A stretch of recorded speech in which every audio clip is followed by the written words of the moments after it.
Alright, welcome to Dirty Paws. We're going to do something a little different today.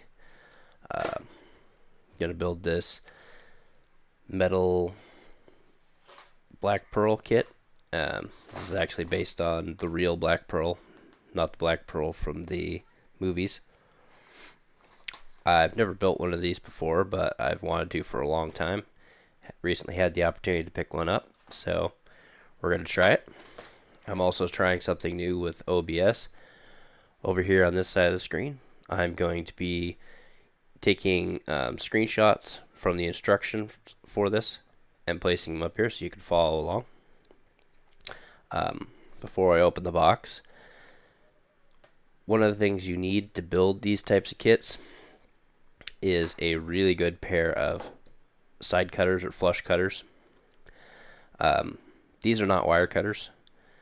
The major difference is when you look at them shut, look at the back side. This is flush ground. They're only sharpened from one side, so that way when you cut up against a flat surface, they cut as smoothly and as closely as possible. You can get these from better hardware stores, or if you have any game shops or hobby shops in your area, they will almost always have these. This particular pair is from Games Workshop, Citadel. The reason why you don't want to use wire cutters, which I couldn't actually find in time for the video, or scissors, is that if you look close at the end here, the blades don't actually meet flush, so no matter what you try to do, you will end up with a little burr sticking off. And if you have to use something like this, you can file it down with a fingernail file or a small file. You can also use a razor knife. Just be really careful. You are cutting through metal. You'll burn the blades up pretty fast, and the chances of you stabbing yourself with these are a lot higher. Or fingernail cutters. They're also a form of a flush cutter, although they're kind of hard to get in there close, but almost everyone has a pair of these. If you're going to use a pair of fingernail cutters, don't use a pair you like. Use an older pair, because this will slowly screw up the blades. So, Metal Earth ICONX line. This is a company out of Seattle, Washington. And they provide PDF instructions on their website, so you can zoom in. In the box, we've got 2 sheets of photo etched stainless. Very, very high accuracy. Pretty delicate, as you can see in these riggings.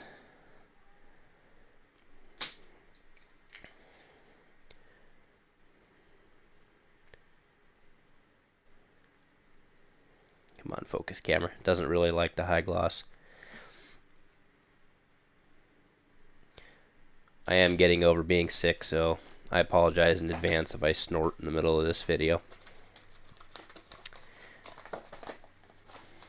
Behind the divider, we have physical copies of the instructions, and at the top of them, they have the address to go to where you can see a 3D rotatable model, which is what I currently have displayed, and PDF versions of these instructions.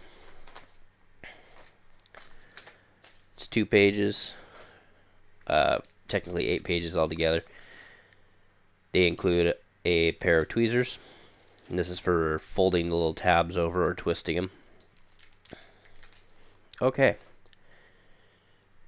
Page 1, they're showing you right here type 1 fold and a type 2. Type 1 is pushing the tab through and folding it over. Type 2 is leaving it straight but grabbing it with the tweezers and giving it a twist to lock it. You only want to give it like a quarter twist. Don't twist it too hard, you'll end up snapping it off. Okay, let's set this one aside for the moment. Okay, so the first step over here has us cutting out the hole and then bending it around a round object. You're going to need to find something to shape it. I mean, if you're careful, you could probably shape it with your finger.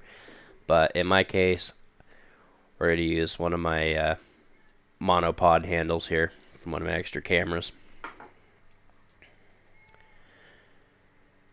So when you look close at the sheets, you'll see these shapes right here, these two notches. That's where you're going to want to make your cuts. So that gives you enough room to stick the teeth of your cutters in and get as flush up against the model as you can. Just give it a light clip. Fall around, snip all those tabs.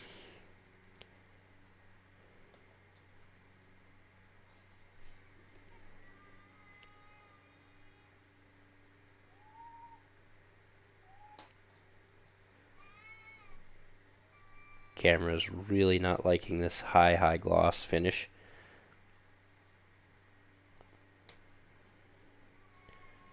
We got one more right here.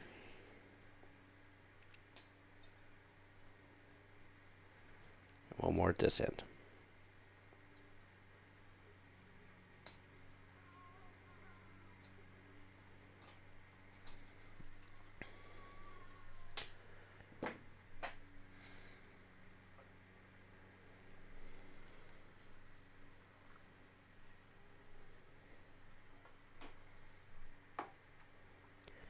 Okay.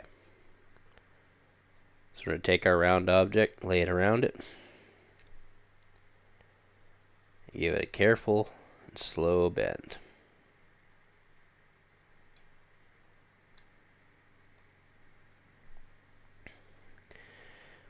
When you're bending things, you always want to bend a little past because it'll spring back open.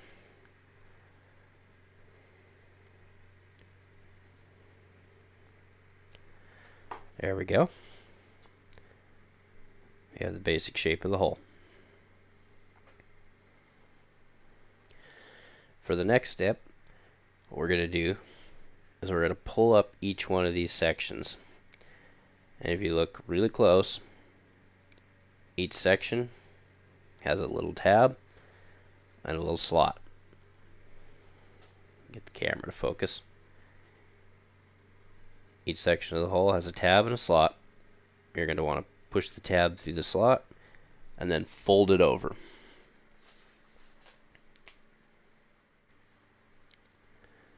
Instructions don't really specify whether to push the tab through from the inside to the outside or vice versa, but I'm going to guess for the easiest way to do it, probably push the tab through from the back side, fold it over on the outside, even though it's not the best looking.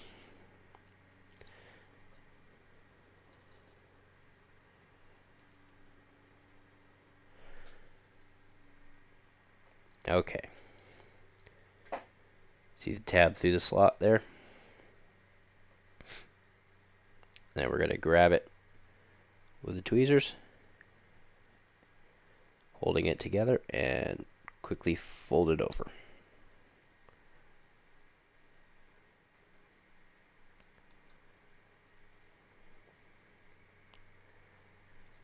There we go. That's the first section, and we're going to continue. We're going to continue doing that all the way around to create the curve of the hole.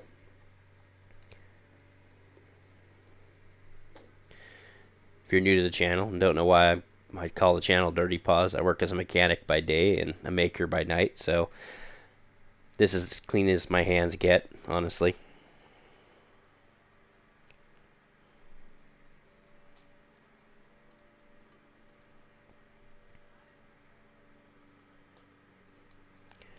This one we're going to fold the opposite direction. Get it to latch down as best as possible.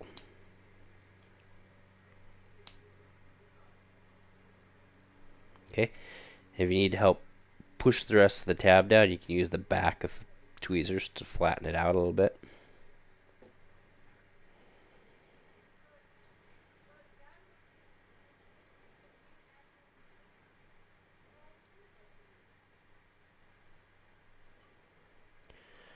Sometimes in order to get the tab in, you might have to flex things a little beyond what you'd like to do, but it's okay. It's actually a pretty forgiving material.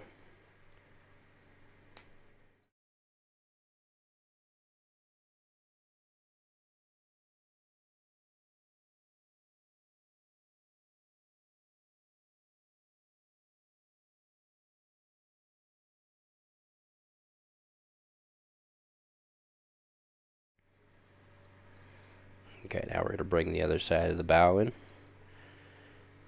If you need to, you can pre-bend this tab up just a tiny little bit.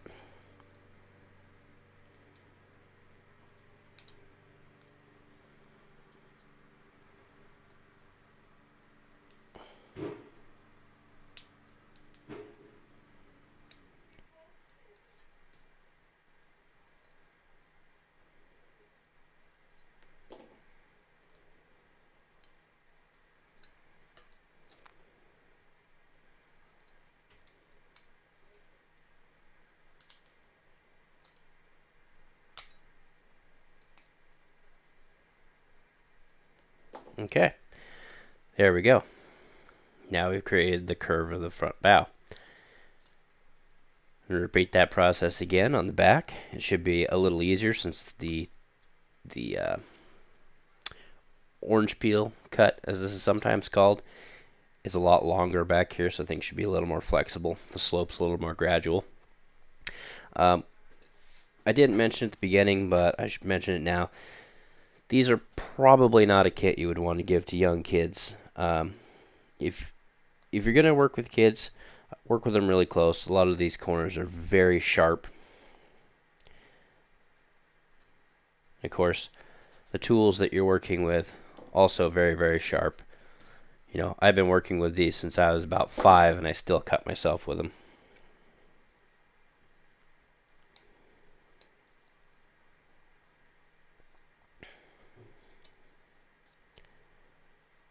Whoops.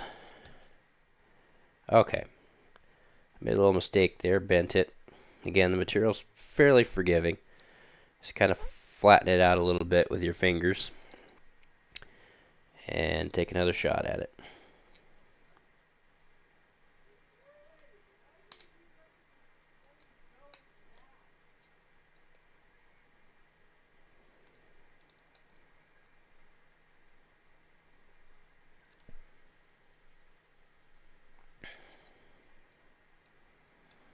Okay.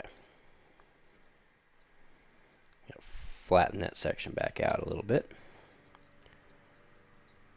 And go for the next one.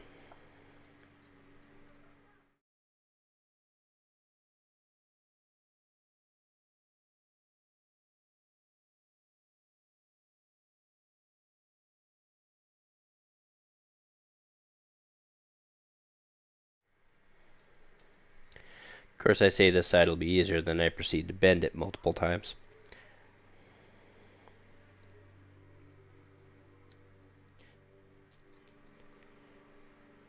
If you do end up with some wrinkles in your build, it's okay. Just keep going. Once you have everything holding its shape, then you can go back and kind of form things back into their proper shape with your fingers.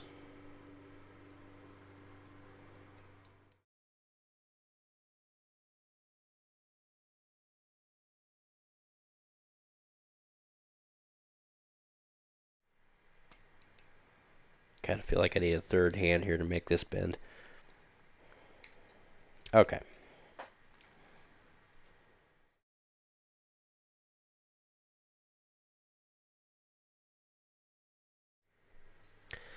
I apologize for the occasional in and out of focus here. I'm using an S8 phone as my camera over an IP setup. And I could be wrong, but I have not found a way to get this camera on the S8 phones to stop autofocusing, even when I'm using software that's supposed to override it. It tones it down, but it still tries to autofocus constantly. It seems like it's part of the firmware. But despite the autofocus issues, it still the sharpest camera for these up close things. Out of what I have anyways. Most of my stuff is action cams meant for a little bit of distance. There we go.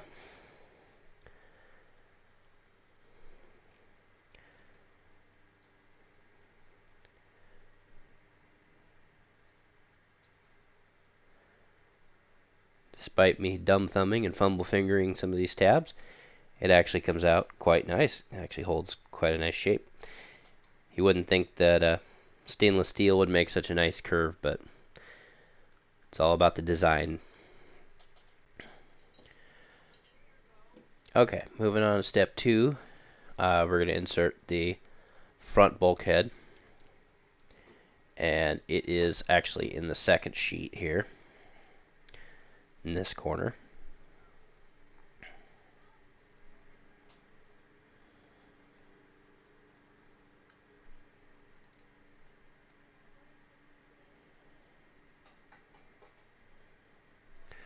So you can see this one has a slight bend from it getting caught on the packaging. It's not a big deal. It's not a damaged part.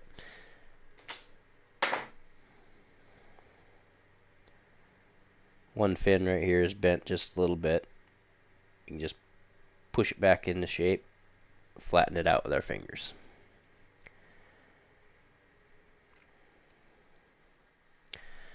Now, this piece has a definite front and a back. It's cut all the way through, but it also has some design etched in the front. We want to make sure that's facing forwards. It's going to drop straight into the bow here. If we look really close, right behind these decorative elements, there's 2 small tabs. These tabs are going to stick through. Stick one side in first. Hold it in place. Fold our tabs over. Get them started with this, and then push them down with the back of the handle.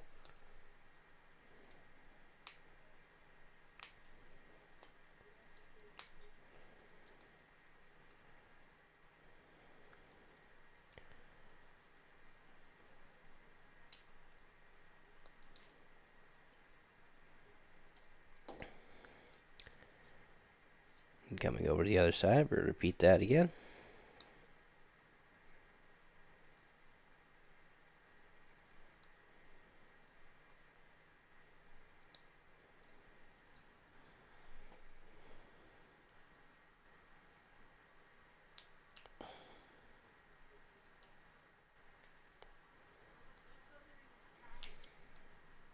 It's a bit of a tight fit in here.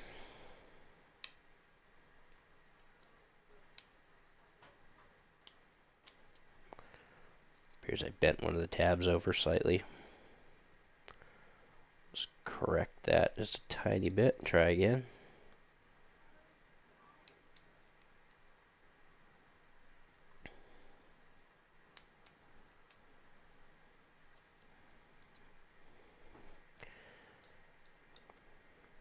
Okay.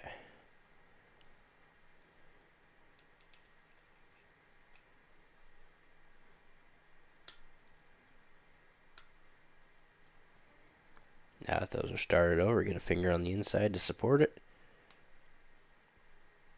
Smoothly roll them over. Okay. Now you can see it sticks down below the front a little bit. We can push and work things down just a little bit so that that matches.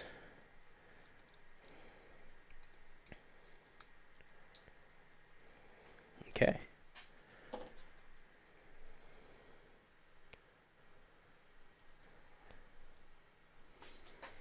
Okay.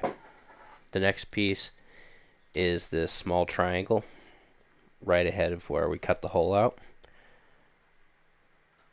Just one cut. And I dropped it.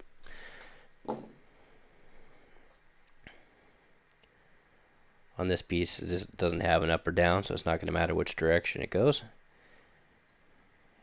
it's going to drop into the tabs right at the bottom of the etching.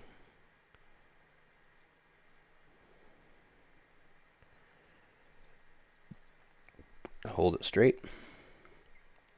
And this is going to be one of the ones where we want to just grab and twist.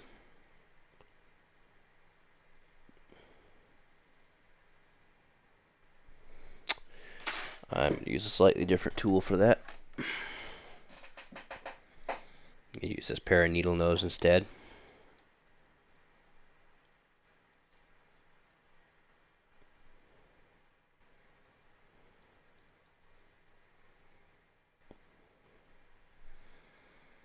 Okay. Turning them a quarter turn so that the blades are now vertical instead of horizontal. That's solidly locked in.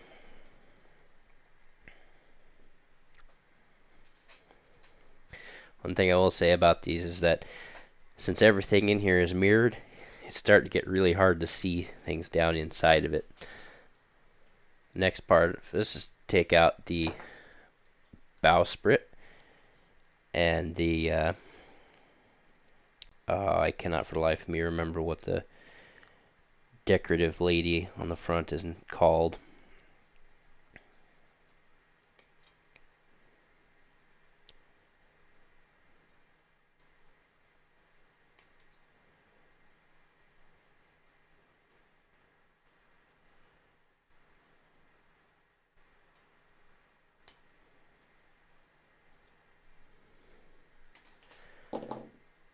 Wing is bent slightly while cutting it out. Just flatten them out. Now what we're going to do is make a fold right through the center of this. You can take your tweezers and get in there and help hold it right up against the fold, make the fold smoother.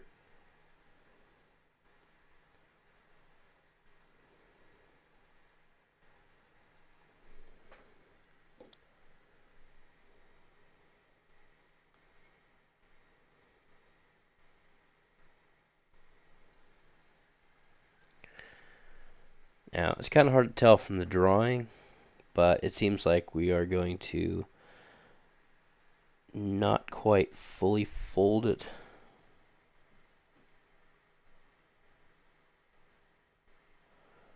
No, okay, we are going to fully fold it, but we're going to bend the wings out slightly. We're going to fold it back on itself as flush as possible. Make a little adjustment down here.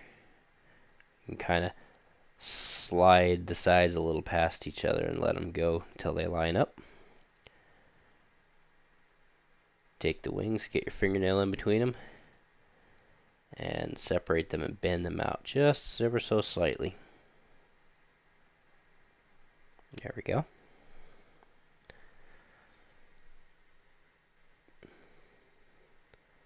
That looks fairly natural. Maybe a little more on this wing. And then it has one tab here that's going to go into the part that we just installed, and the other tab is going to go into the upper middle of the curve.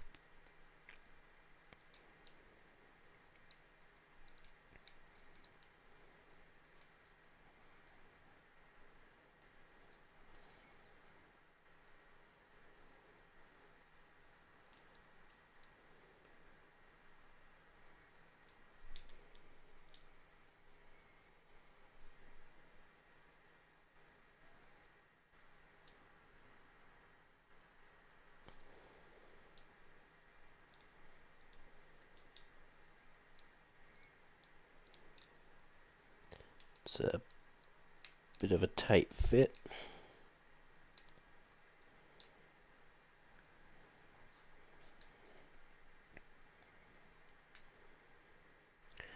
Well, the instructions don't say which type of fold to use on the tab. I'm going to say this one's a grab and twist.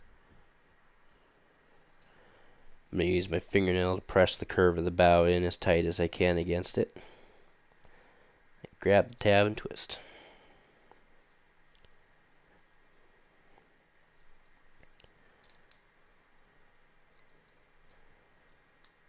Get a little forceful with it, help hold everything together.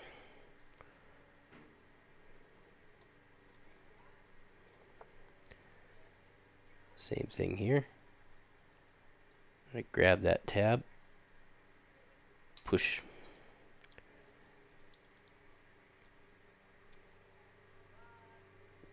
Grab that tab, push everything together as tightly as we can, and give it a little twist.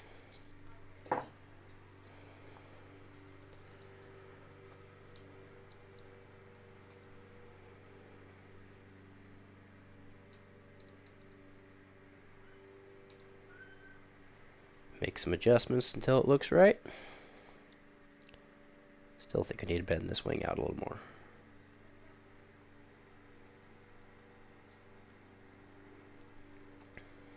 And there we go.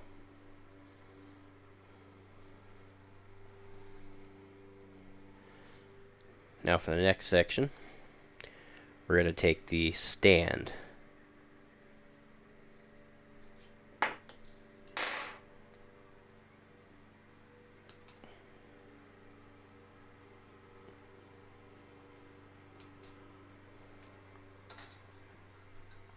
If you're wondering why it's taking me so long to cut these out, I don't know if the camera's really catching this, but my blades on my cutters are the exact same color as the metal, so it's a little hard for me to see. Okay, again on this piece, we have a photo etch side, so you can see it says the black pearl, and we've got some texture on this side. So we're going to take our tweezers, again it's a parallel to help us fold straighter, get it right up close to the edge,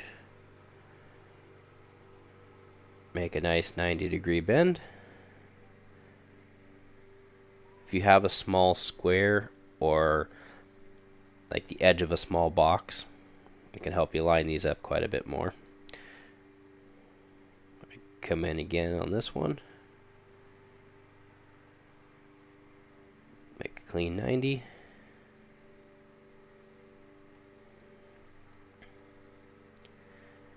And one more time.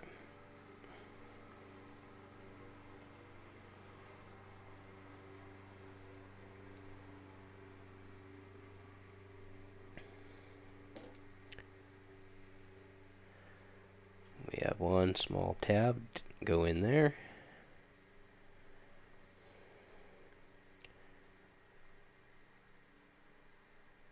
Fold it over. Smooth it down. Hopefully without folding everything over. You can also come in from the side with a small pair of pliers that have enough reach. Use that to help fold it.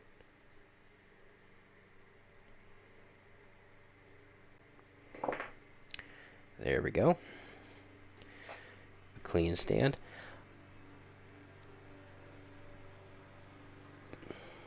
And then the stand has two tabs that are going to go into these two tab holes on the bottom.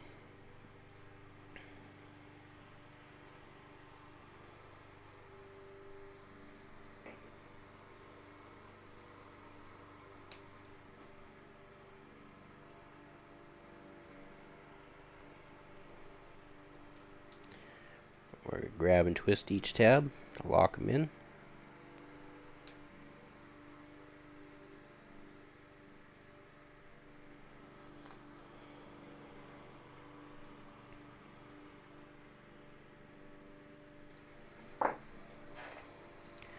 There we go.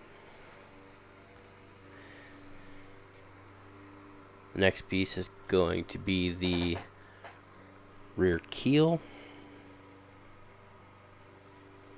It's just not in that sheet, it's in...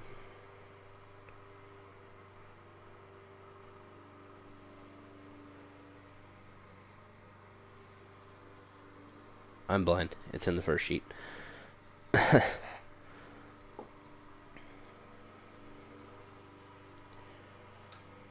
In some ways, this process reminds me a lot of papercraft. If you've done a couple of these style models and you're looking for something like it, possibly a little bit cheaper, you might want to look into papercraft. Well, cheaper being relative. Papercraft can sometimes be a little more expensive than it seems like it should be. oops, I'm bending it the wrong way.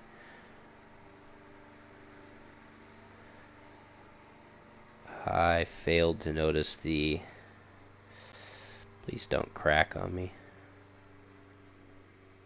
Failed to notice the photo etching. Okay, we got lucky. It didn't crack.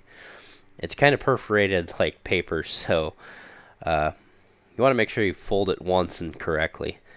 Having to fold it back a second time can be a recipe for disaster. And just like the front piece, it's got 2 tabs on the lower curve. We're gonna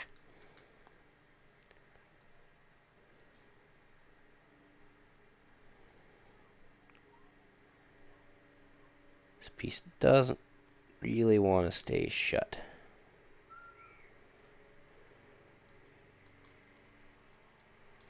Kind of would have been nice if it had included a tab on each side instead of just on one side.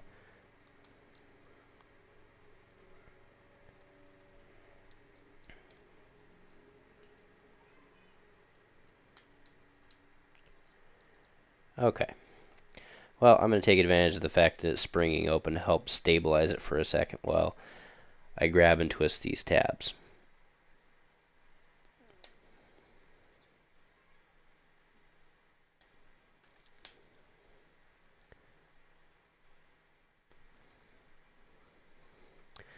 This is not a particularly good pair of needle nose pliers. They've been bent open at the tips by being used a little too hard. Okay, that's locked. It is springing back open a little bit. Oh, now it seems to want to stay. If you have an issue with things like this that just don't want to stay, you can come back in at the end and just put like a drop of hot glue, or even white glue would probably be fine, or drop a super glue in there and just kind of pinch it shut until it hardens. But it seems like this one's going to stay now. It looks like it kind of grabbed the rib etching. Okay. The next thing it wants us to put in is some of these pieces of the rigging. These are like the rope ladders that brace up the upper rigging and allow people to climb up and down for dropping the sails. Now, sorry about that if that came through. They're mowing the lawn outside and kids just freaked out and the lawnmower hit a rock or something. There's several different sizes of these, and although it's probably going to be hard to tell in the video, this first one is pink. The one on the further side here is purple, and the last one is blue.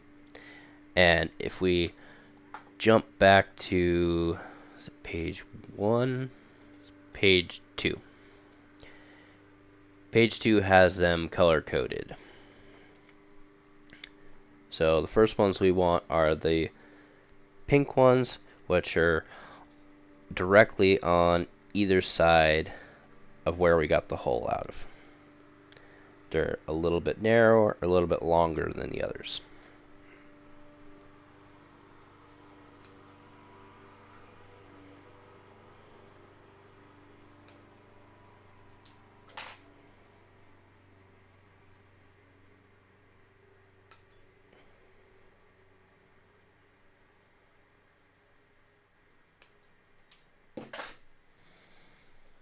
Okay. And they want us to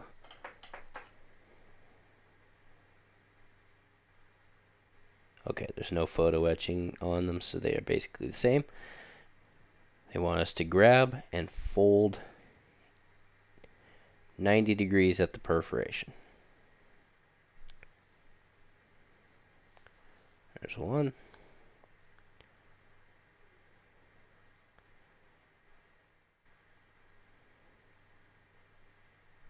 Here's 2.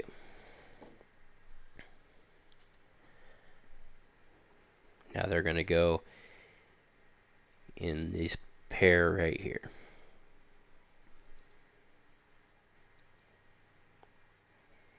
Just like so, right above these little square markings. We're going to hold it down, get on the inside of the hole, and grab and twist.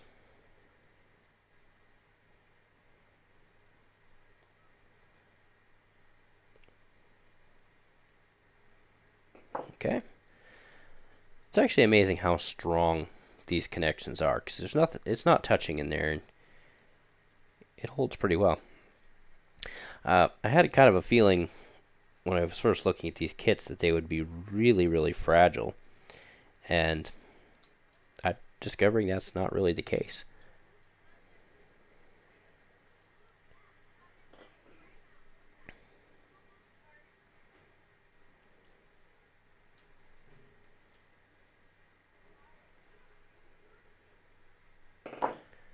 Okay, there we go. Now I'm assuming that later on down the line these are going to get bent in a little more to come up to the rigging. Starting to actually look like a ship though. Okay, so our next step is to pull out the purple ones. Flipping back to that, the purple ones are, I'm looking at it from the back side, this pair closest to this sail.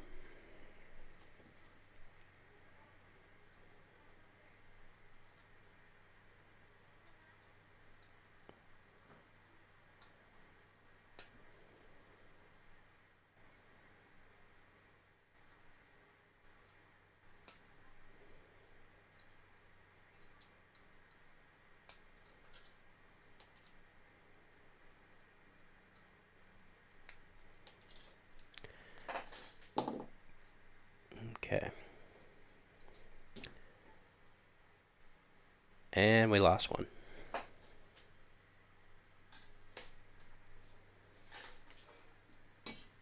Oh, fell inside the boat. Okay. Same thing, we're going to double check both sides that they're both symmetrical and don't have photo etching.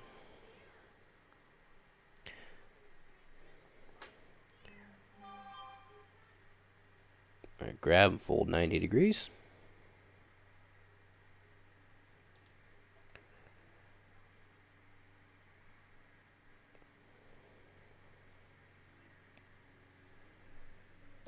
Okay.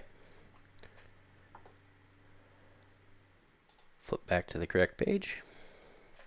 And we are now going to be going into the midship holes. So right here we have another group of those. What's basically etched in is the where these lines are tied off to the hole.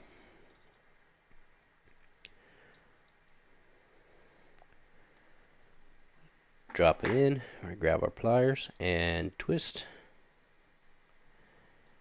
And twist. Flip the boat over and repeat. I'm sorry, ship. For those that aren't aware, calling a ship a boat is highly offensive to mariners. I'm not exactly sure where the definition of one begins, or one stops and the next begins, but mariners sure do. Okay. Flipping back, we now need the blue set, which are the only remaining parts on this, well, not the only remaining parts, the only remaining large parts on this half. So here and here.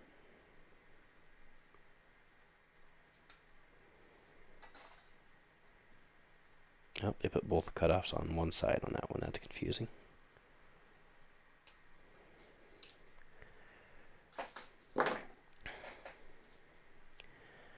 Same thing, double checking for photo etch. There is none. They are symmetrical, so it doesn't matter which way we bend them. And make two 90s.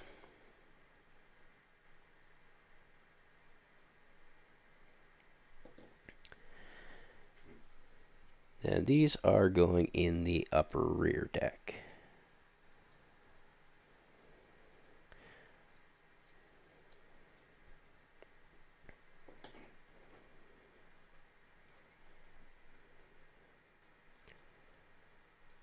Grab and twist, grab and twist. Flip over, wash, rinse, repeat.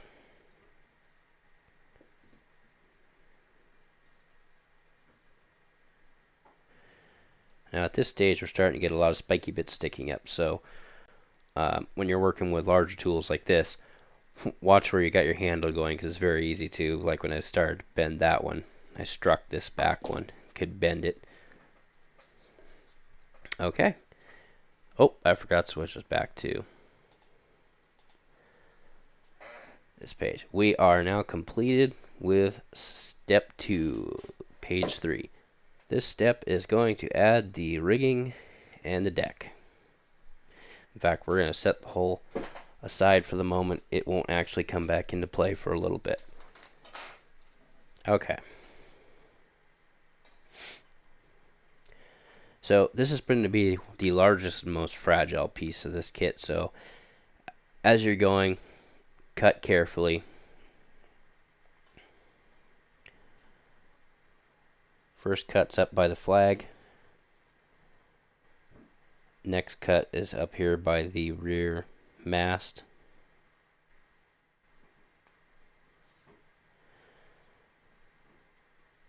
Back by this rear sail. Coming around. I'll be cutting at the base of the second mast.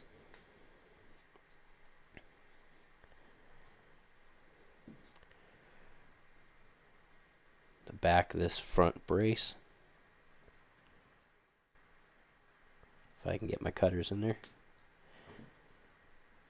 And the front of that brace.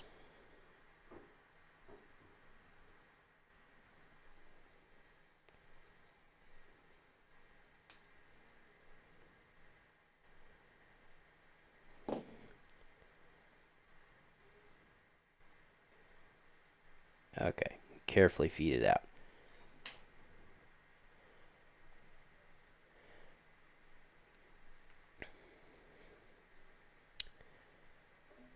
Alright. One of the things I love about photo etching is how much detail you can really get in a piece. This is pretty much entirely ropes and a couple of thin masts. I'll try to remember to link down below a video of a process of making stainless steel business cards in the same process they would use to make these kits. Okay. Next thing they want us to do is take out 3 very small round discs.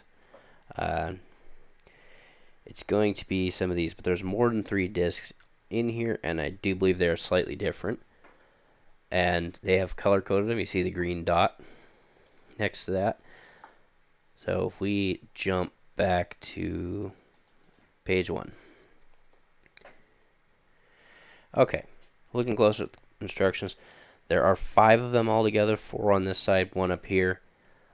They are all the same, but we're only going to need 3 of them for this step.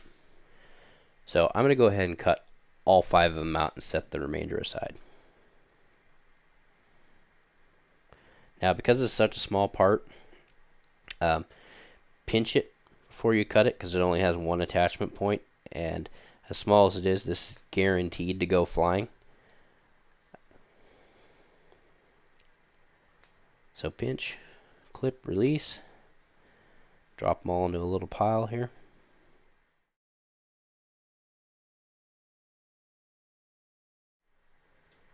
Okay, set that aside and bring this up. And where they're going to go is on top of the midsections of each one of these 3 masts.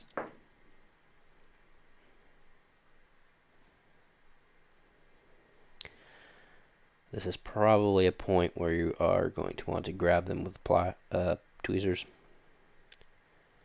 These are extremely small parts.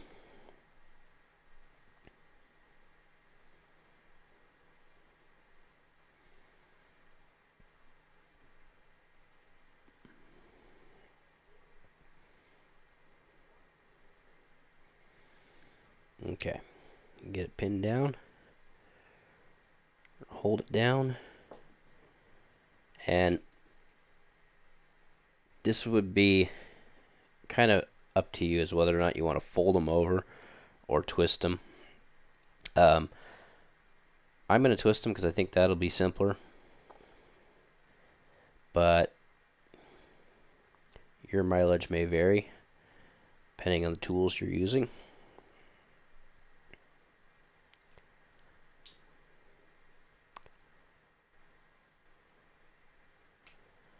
I do believe that these are going to tie into these.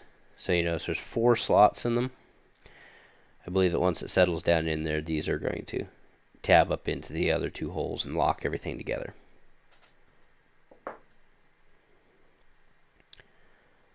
So let's keep going. If I can actually pick one of these up.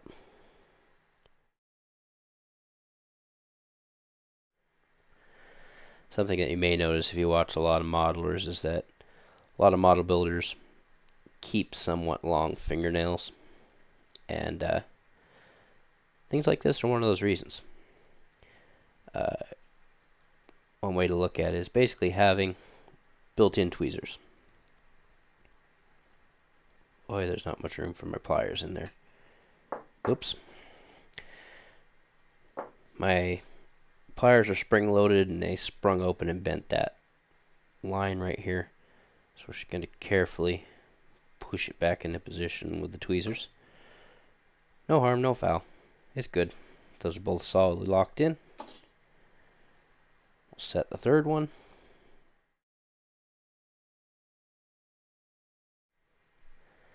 I apologize again for the focus issues. This is definitely one of those things that it is near impossible to get this into focus.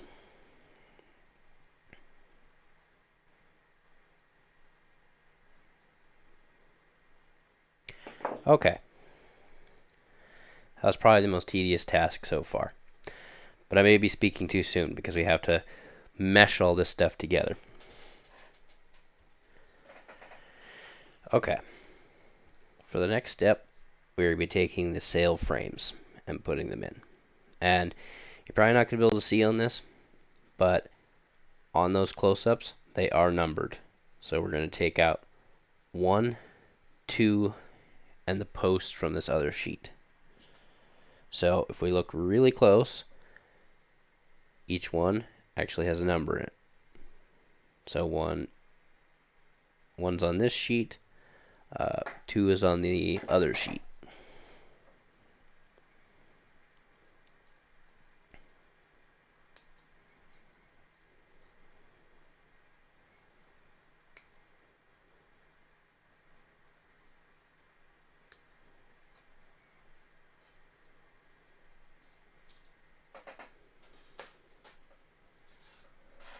Switching sheets here.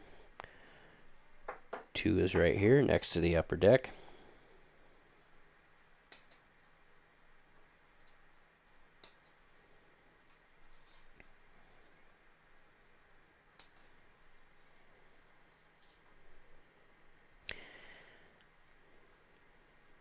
And the post we need is right here.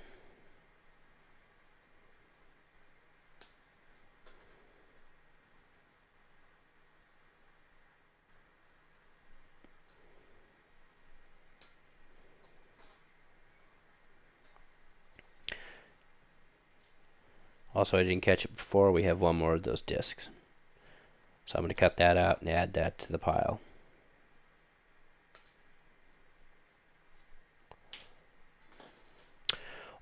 Or drop it on the floor. Luckily that didn't go too far and it's really shiny against my hardwood floor.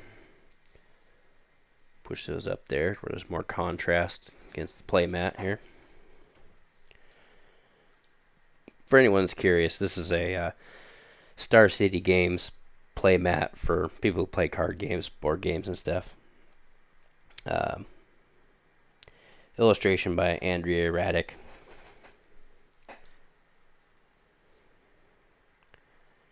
Okay, I got a slight bend when I drop that.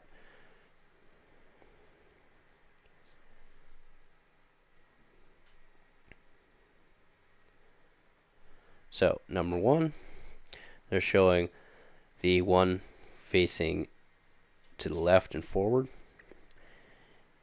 is going to slide together like so.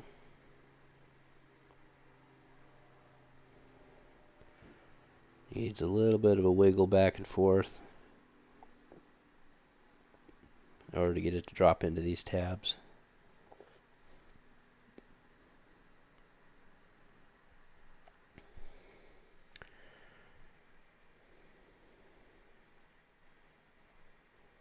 There we go. Okay, so keeping some upward pressure on that. We'll grab its tabs and twist.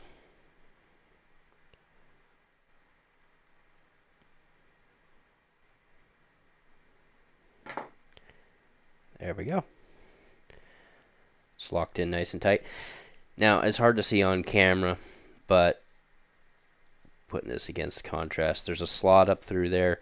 There's a slot through the bottom of the masts, and they're locking together like so. They're sliding past and locking. So same thing, we got the number to the left and forward.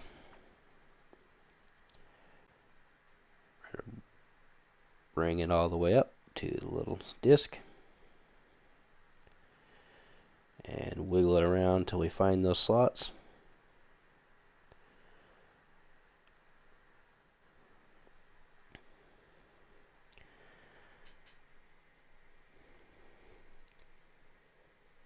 There we go. There's a clean picture. Once they're locked up in there, twist their tabs.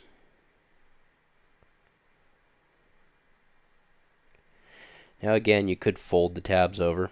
It's kind of up to you.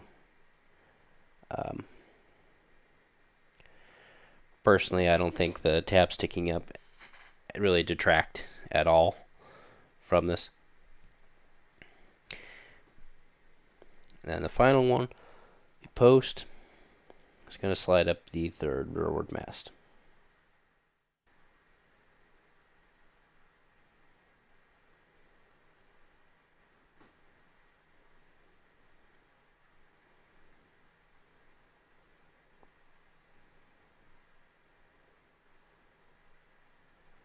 There we go, both tabs locked in.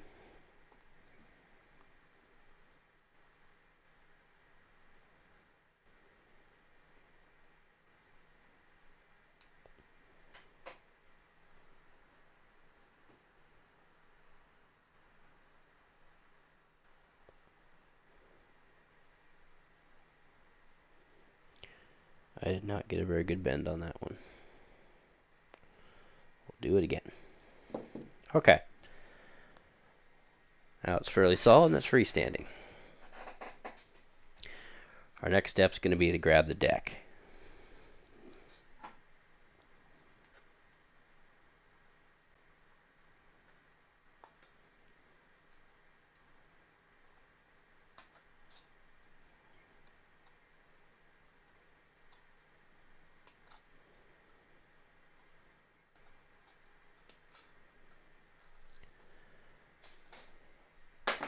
Okay, now there's quite a few bends here. You can take a couple of approaches to this. One is to use a metallic ruler and hold it up against the edge of the bends as you make them. Another would be to take a long pair of needle nose pliers like so and try to line them up as best you can with the edges. I'm going to use this approach because quite frankly I don't know where my metal ruler went. I'm sure it's somewhere safe. So safe I will never find it again. Make sure that we put the textured side up. The back side's just shiny.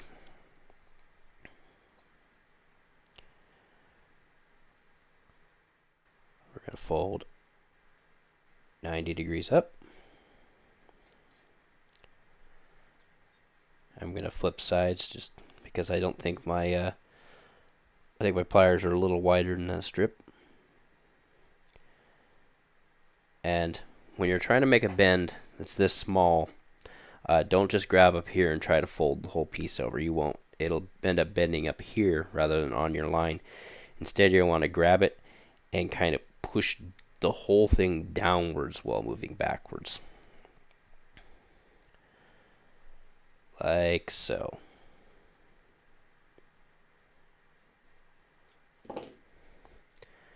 Now I have a nice Z-shaped bend. We're going to do it again to the front end. We're trying to get the front and the rear deck higher than the middle deck. All ships are constructed like this. Almost all ships are constructed like this. Okay, make sure it's a 90. That's not quite 90. That's a little better.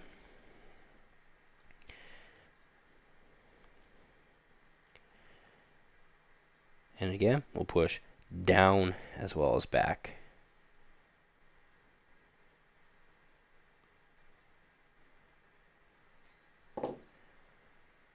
There we go. Make some small adjustments. Oops, too far. That looks pretty good on edge.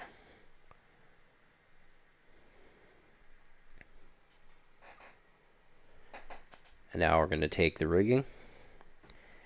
And now we have 4 tabs on each post, and they're going to drop into those holes. Oh, I actually have this backwards. This larger part is actually the rear deck.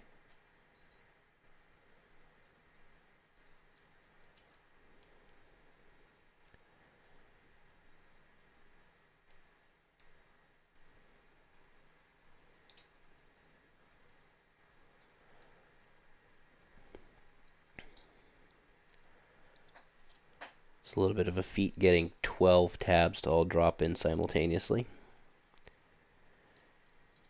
You know what, for that matter, I'm going to start with the rear deck and lock the rear deck down first.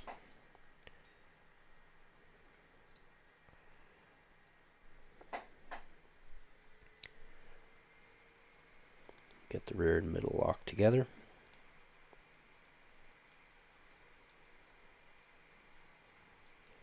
Or attempt to.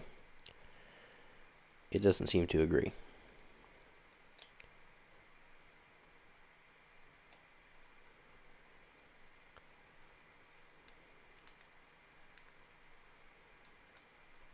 There we go. Okay. So hold those together and start twisting tabs.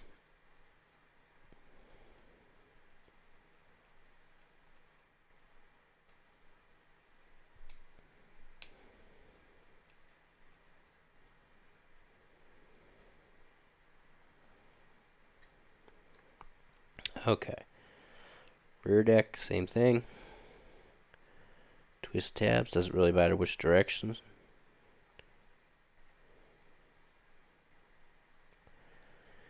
Now that those are locked in solid, now it's a lot more manageable part. Now we can get the front wiggled in place. There we go. That went in a lot easier.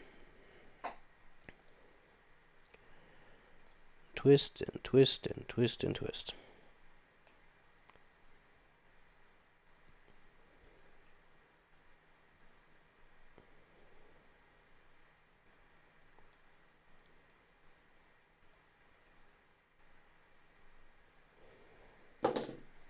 There we go.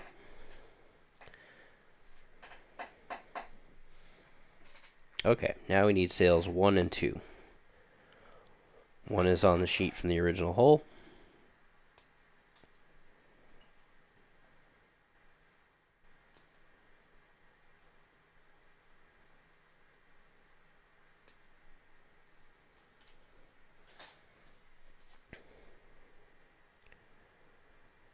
And 2 is in the corner with the rest of the sails. And again, they've got a number etched in the bottom corner.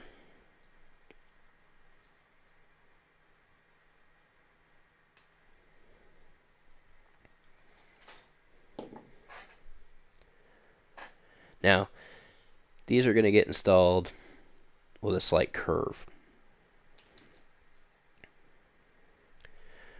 So again, we're going to come back to our curved object, get it as square as possible on it, and give it a push.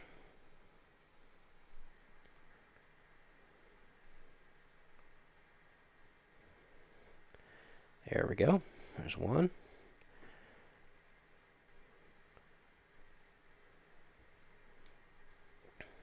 And there's two. I think the fact that this is foam and has a little bit of give helps a bit. Alright, so one is our forward sail. It is going to slide through. It might need a little bit more of a curve, but they are flexible. So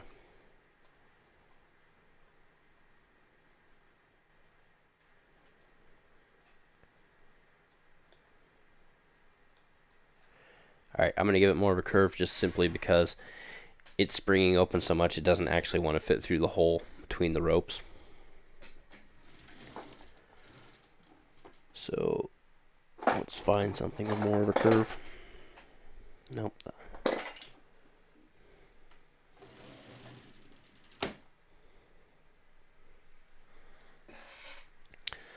Let's just go up one. There we go. I'm going to go around the metal shaft of this time. Give it a little bit more.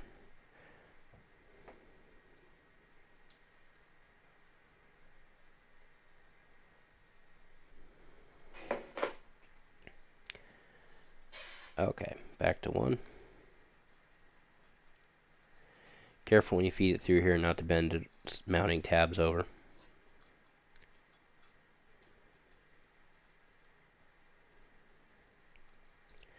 Okay, the top tabs are a little more accessible, so I'm going to try to mount them first.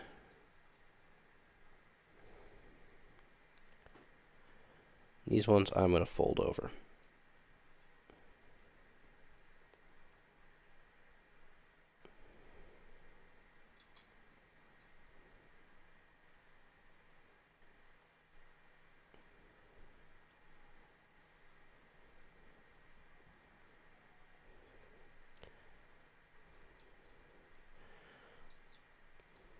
Bottom tab is just outside of it. There we go. I'm going to fold this one also upwards just because it's slightly easier. Bent the frame just a tiny bit while I was doing that.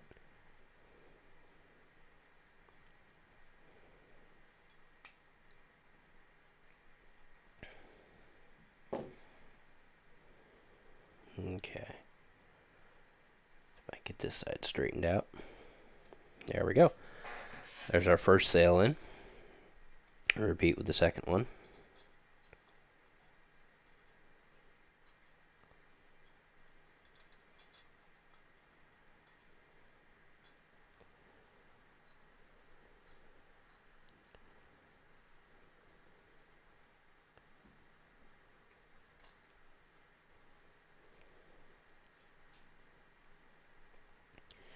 If you have to, pull them back out, rebend them a little more. This one almost doesn't have enough bend, but it's still going to cooperate, so we'll keep going.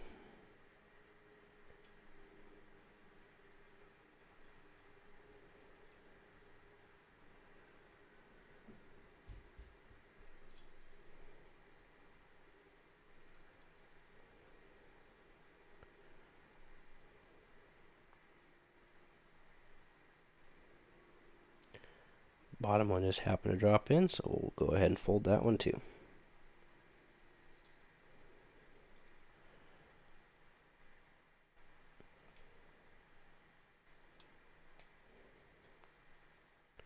Kind of seems like despite how it felt going through there, it actually was the perfect amount of bend since the tabs all dropped in at the same time.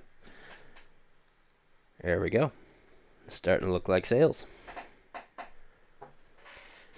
Okay, moving on to step 4. On page 5, we're going to need sail 3 out of the sheet.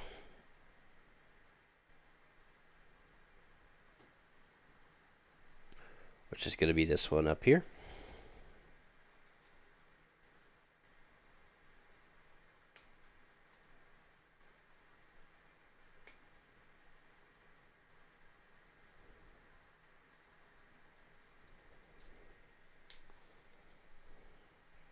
as well as frame 3, which is right here in the corner.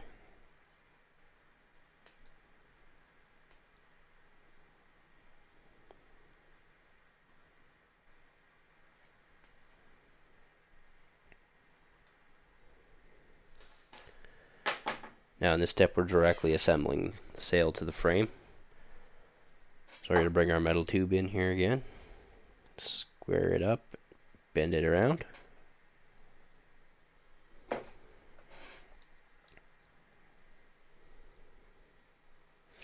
Now the number should be facing you. Number on the sail should be facing you. And these tabs should be facing to your left.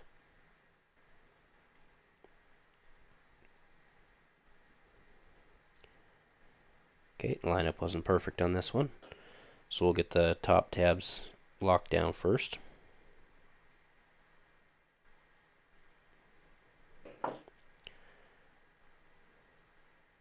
Give it just a little more flex.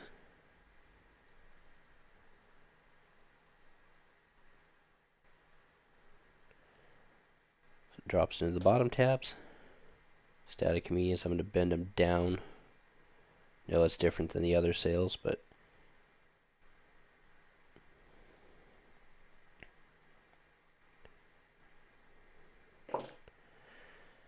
there we go.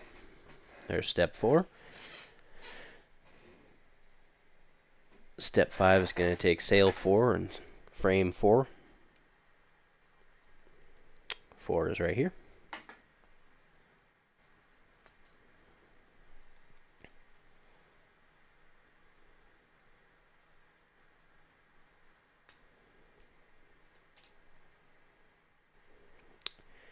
And frame 4 is right above the one with the pirate marking, with the skull and crossbones.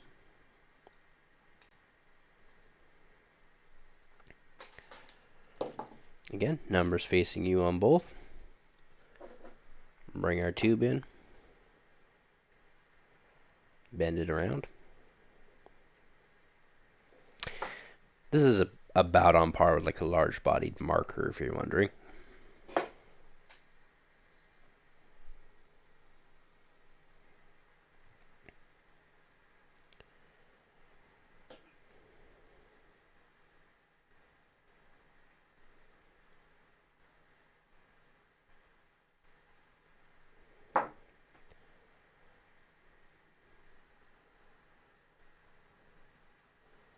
Bottom lined up a little better on this one, but it's not quite wanting to push through the holes.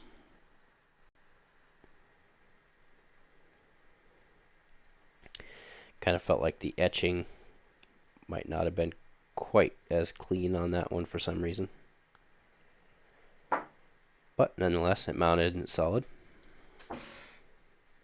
Now the next 2 steps are to take 4, the one we made in step 4, and feed it through right above the front sail.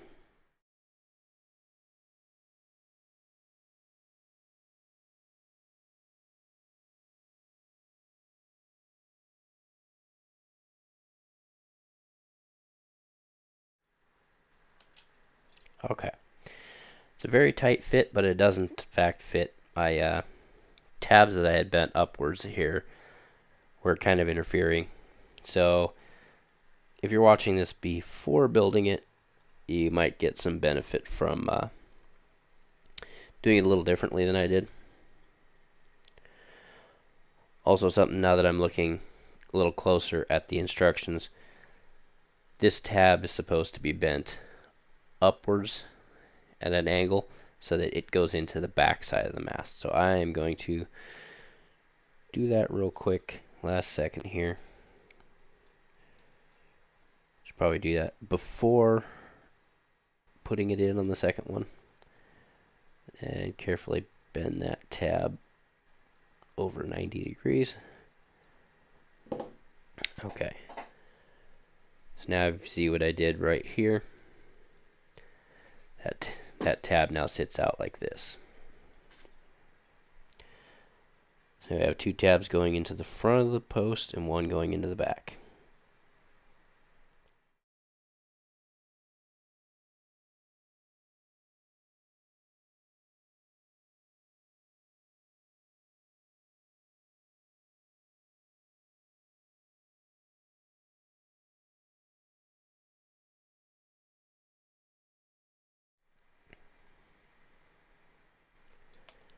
Okay, I've got 2 of them through. I'm having difficulty with the 3rd one.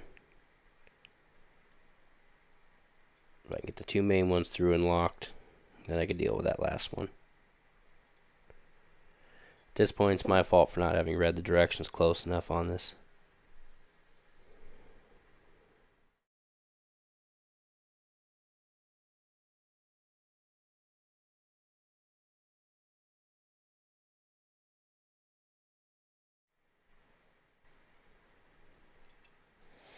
Alright, I have to get this out of camera frame just long enough for me to straighten this out. I just can't do it in front of the camera. Off camera, I was able to finally work that into the hole and straighten the sail out a little bit.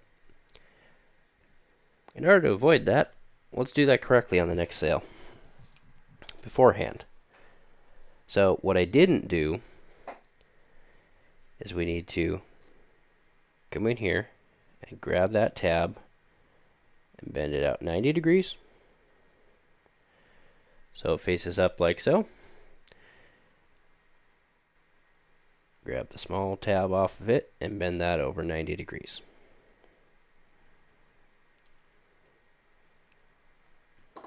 As accurately as we can.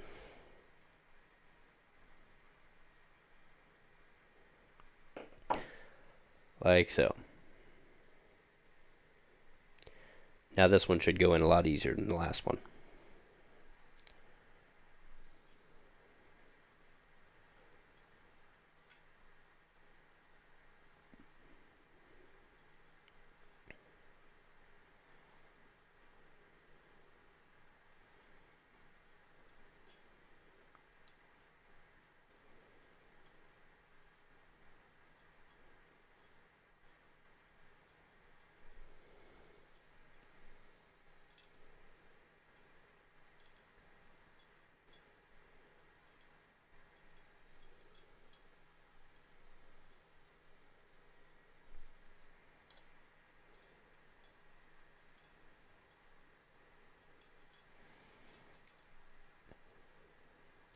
This one's even a bit tighter than the first one.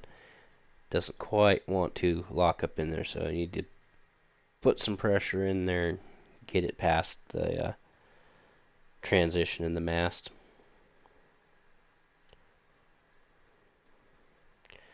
Despite my best efforts to bend it, that's still not quite lining up, so like before, I'll get these 2 locked, and I might have to tweak that off camera where I can see it closer.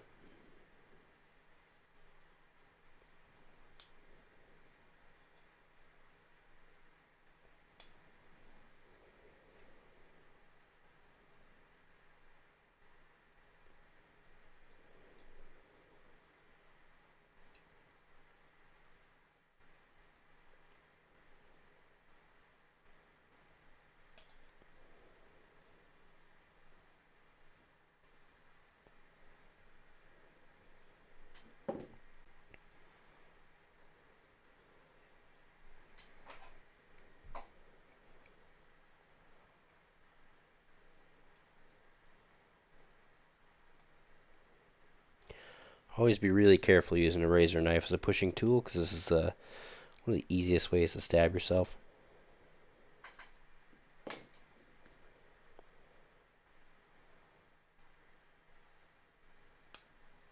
There we go.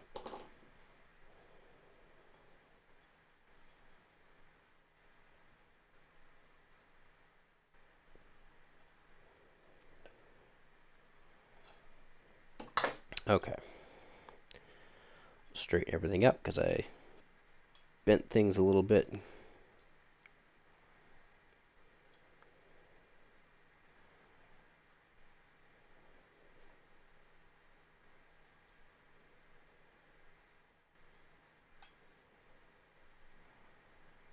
There we go.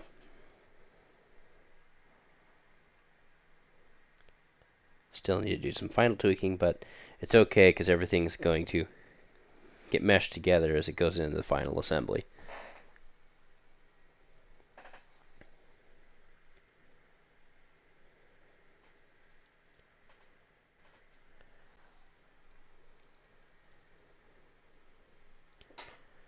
Okay, step 7 and 8 are assembling sails 5 and 6.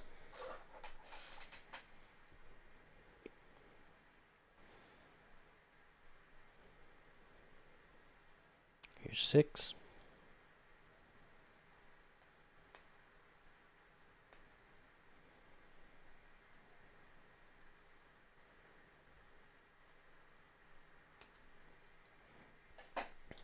Here's frame 5.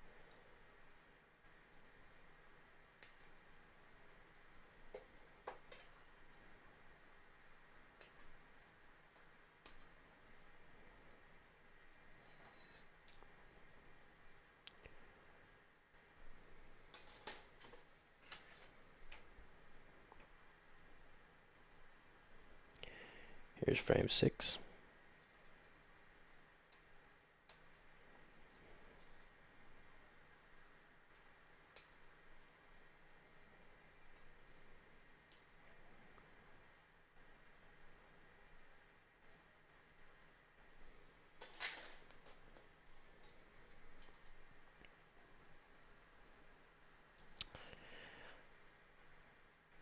And 5.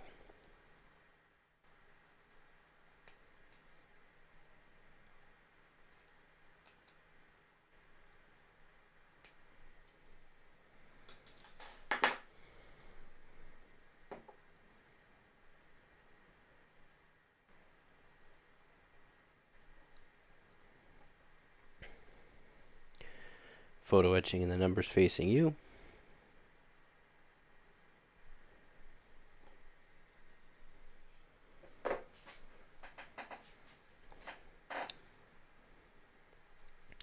And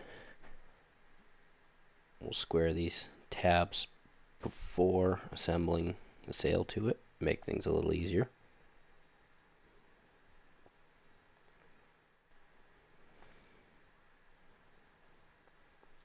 I have a feeling these tabs might bend a little more accurately with a better set of tweezers.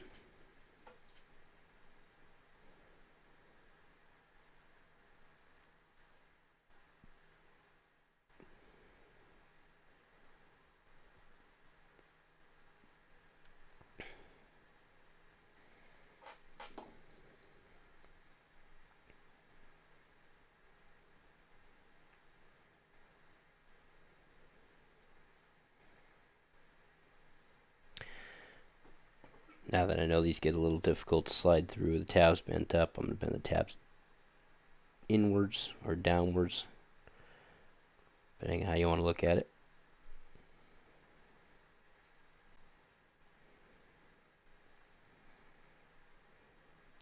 I actually slightly overbent this one in comparison to the last ones. Of course, this is the biggest one.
I don't know why that one is just refusing to bend on me.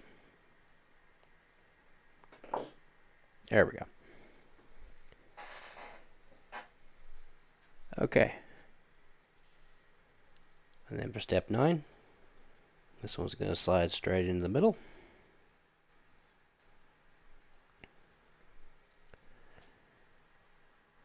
Lock those 3 tabs into either side of the column.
third tab is becoming a pain. It's just really difficult to accurately bend it so it lines up.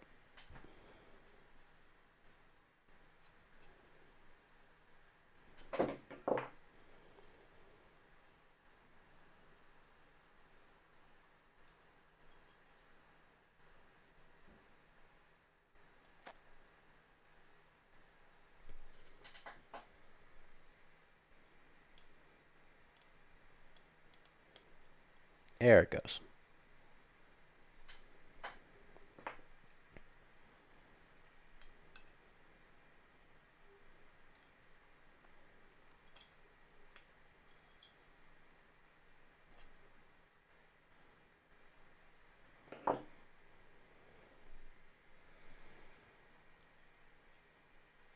Yeah, that's not very pretty, but it's functional. Okay, and the last sail through the top.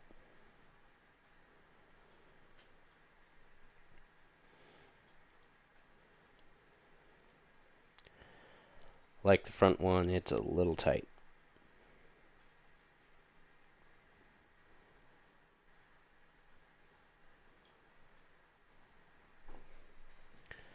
Let's see if I get lucky. Get this bent before I get everything too locked together. There we go. Except for that one slipping out.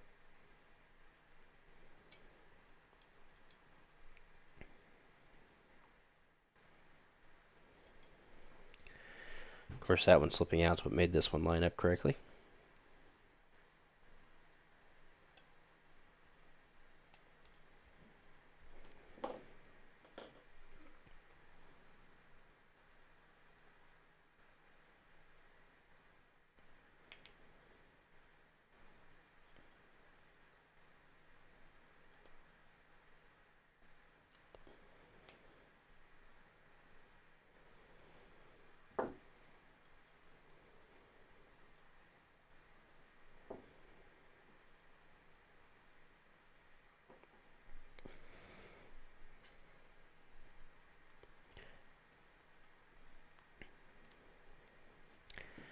And locked. Also not pretty, but functional. Straighten all these sails out a little bit. There we go. 10 and 11 are, you guessed it, even more sails. So this time we're building 7 and 8. So here we have 8.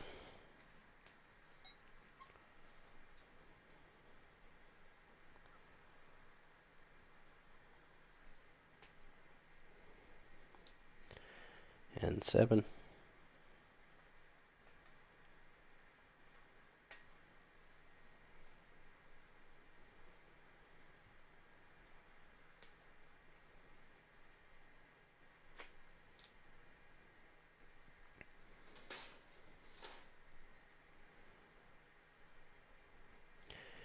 Here's 7's frame.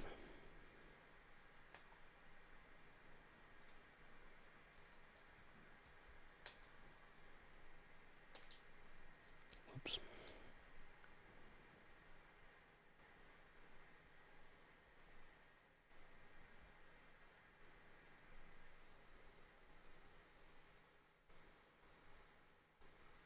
Oh.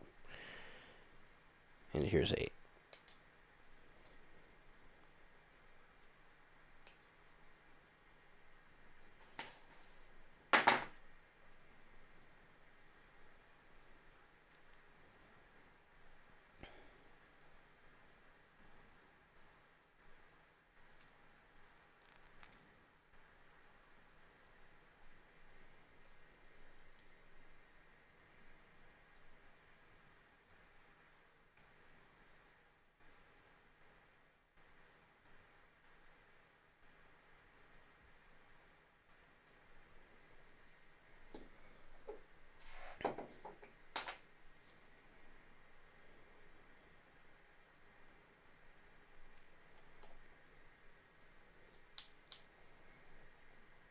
Again, make sure the numbers are facing you before bending these.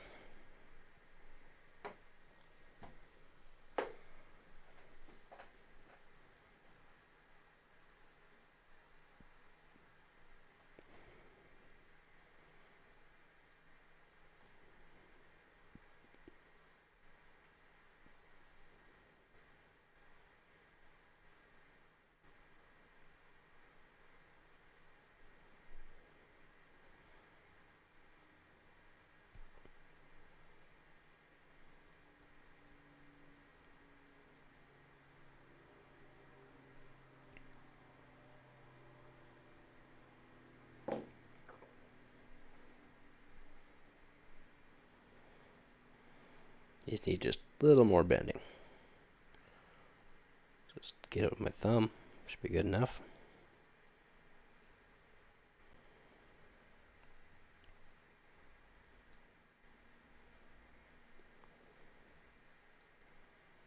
Once it's in the slots, the frame kind of holds it. A little bit of tension is not always a bad thing.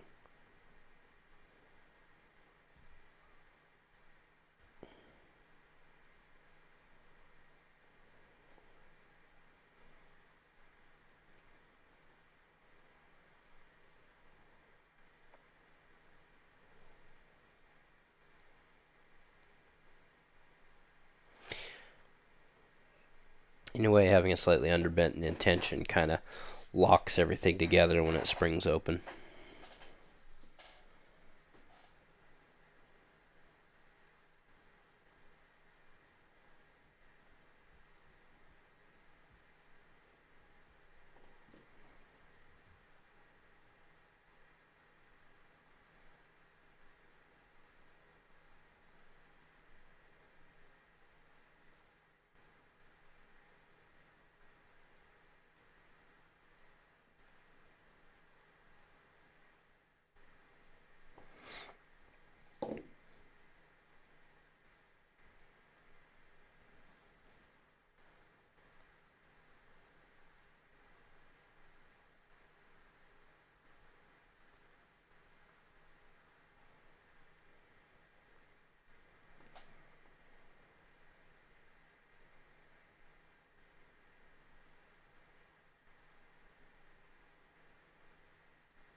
Here we go. My fingernails are just working better for this.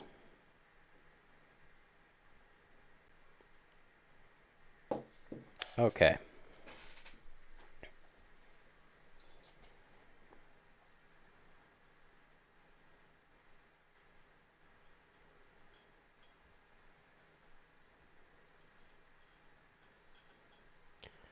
Wiggle it in there.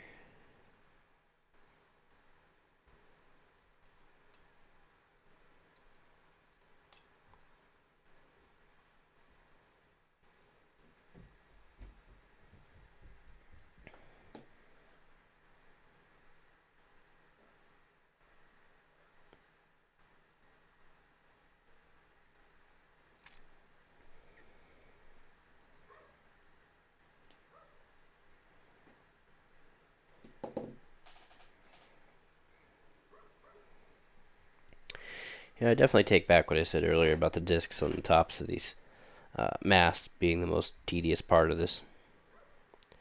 This little tab here, all 6 of them, is definitely the most tedious part.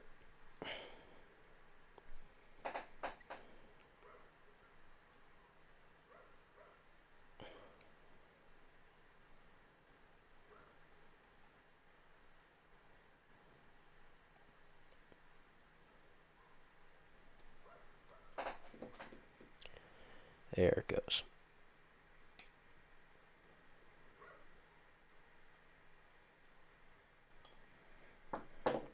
At least back here I could reach it from the outside with the pliers and fold the tab over.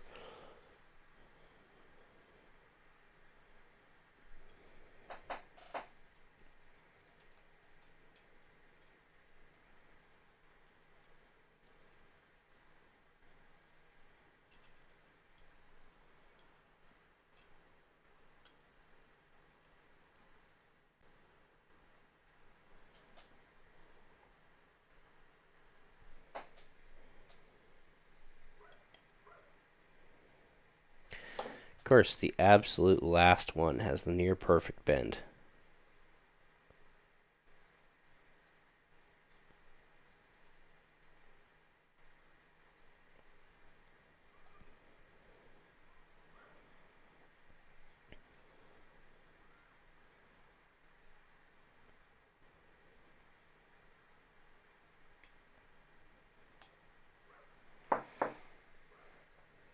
Okay, that was probably the most stressful part of this build. I kind of figured the rigging would be. There's still more to do, so. But we are definitely starting to look like a boat now. Sorry, ship. Starting to look like a ship now.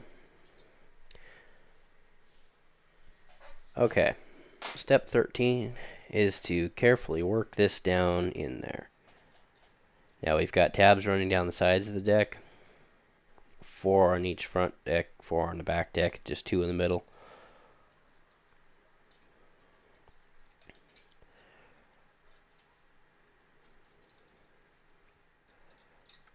Hardest part about this is getting past the rope ladders, which now that I think about it, I'm not really sure why they had us put them on that early.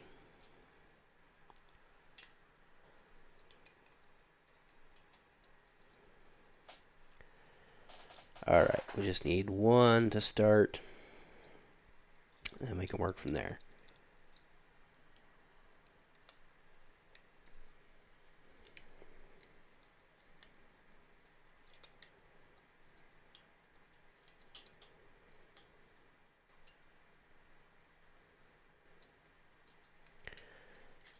Seems like the back deck ones might be the easiest ones to get in to start with.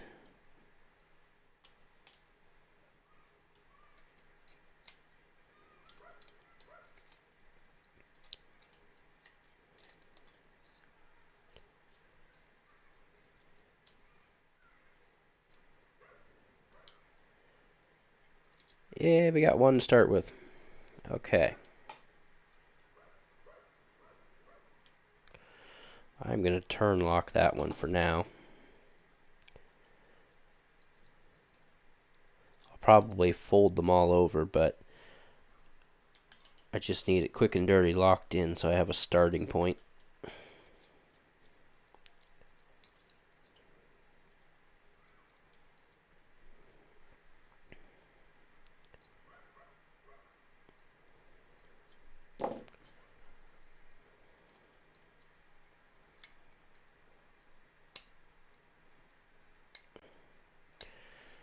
There we go.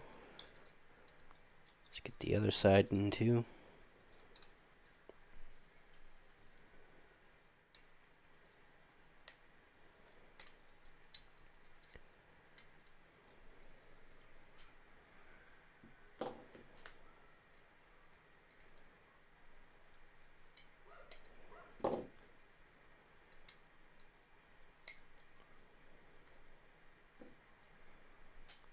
Okay. That forward tab in. Not really sure where to stick my finger now.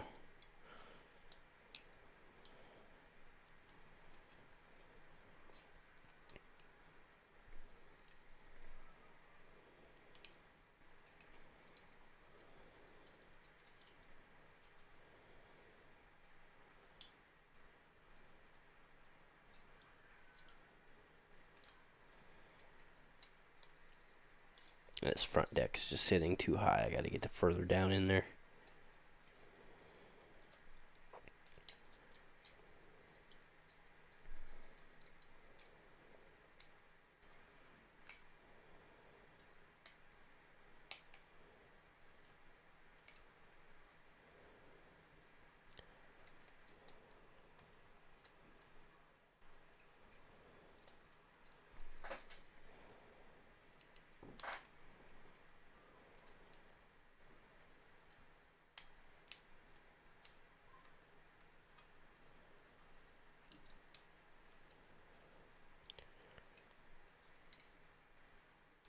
There we go.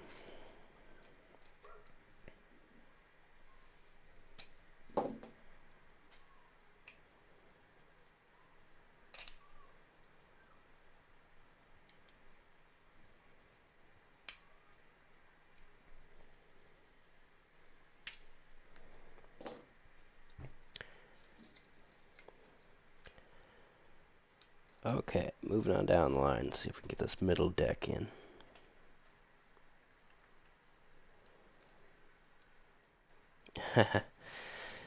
There's something to look out for. Apparently the tab fits through the railings, so don't accidentally lock it in there.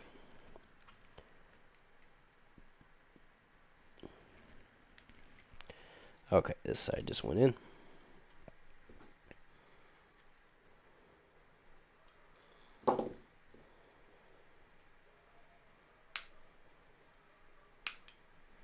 Again, make sure you get it locked into the actual tab, not the railing square above it, because they're lined up.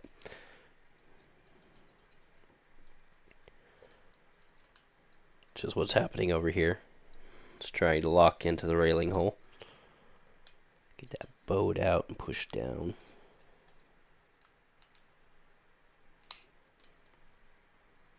Nope, not quite.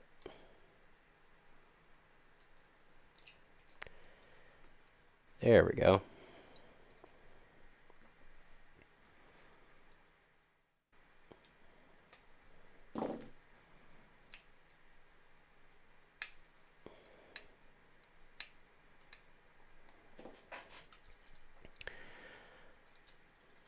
Alright, now the front section. Seems like this side's the loosest, so we'll get this side going first.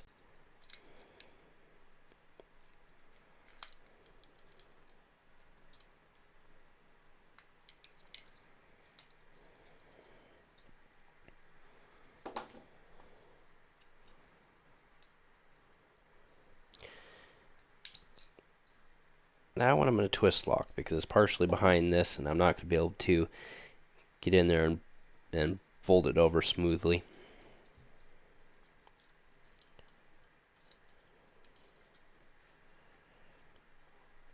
Now the challenge is just trying to pull the front apart just a tiny bit up here. So hopefully that'll straighten out once we get it in all the way.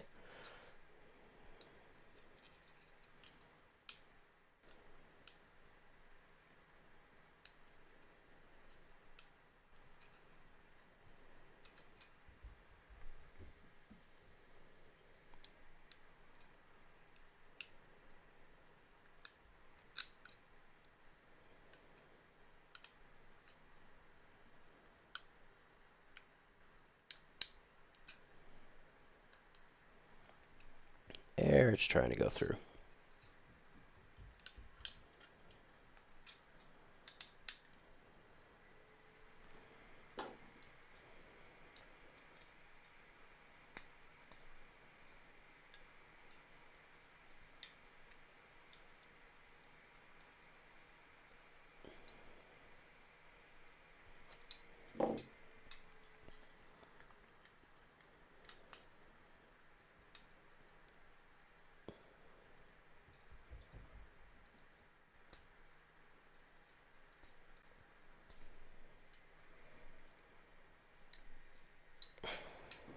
Okay, that was a pain in the ass. It kind of had to bend the railing a little bit to make it match.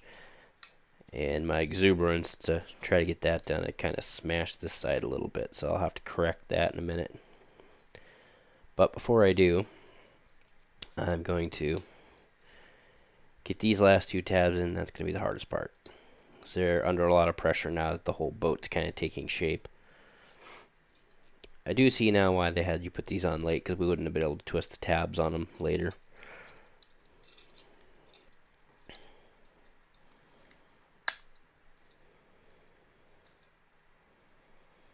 Yeah, apparently I popped the middle deck tab out. It is what it is.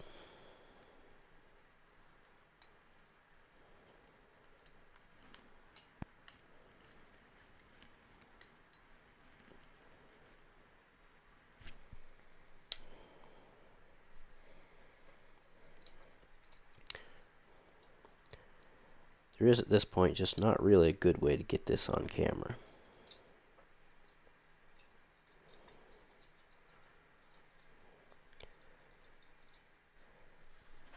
Same as on the other side. I'm just going to grab and twist this tab.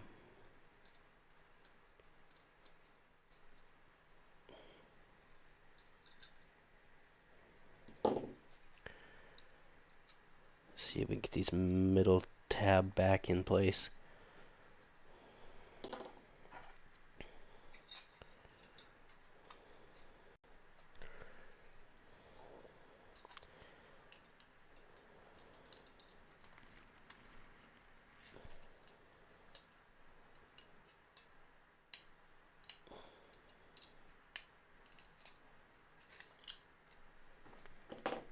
There we go.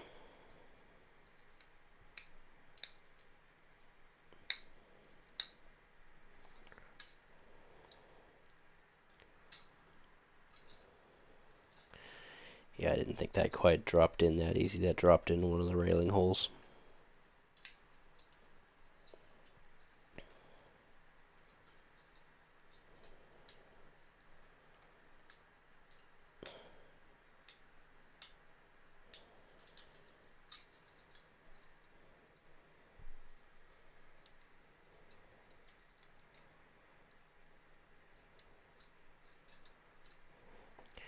Okay. Give it a bit of force to get this to reshape a little bit to the upper deck. And bend that tab over.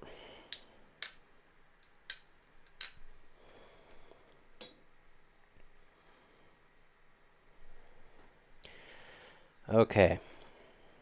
Now what to do about this. Seems like I put a crease in right there, so we can get under it, kind of flatten that out a little bit, kind of pull this back into a 90. There we go. I think that'll pass.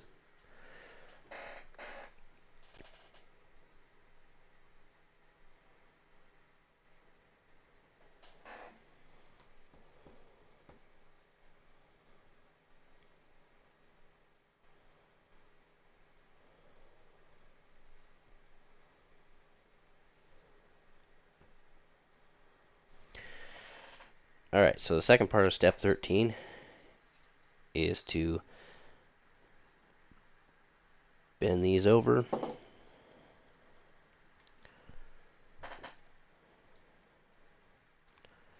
Top of each one. Put kind of a 90 in them. Bend them out just enough to grab them and fold them. We're going to be bending them back in here in a second.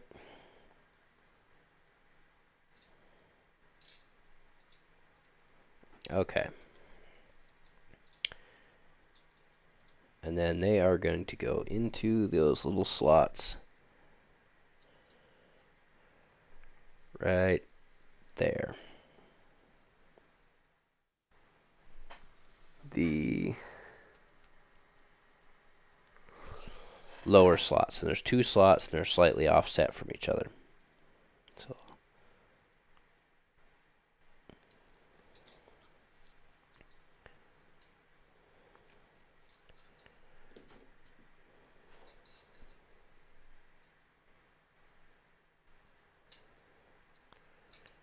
very carefully bring it down and in like that. Stick your finger on it, flip it over. I'm going to call these twists because I think that'll be a lot easier. Okay. Whoops. I kind of overbent it there a little bit, so I'll just grab it and straighten it up just a touch.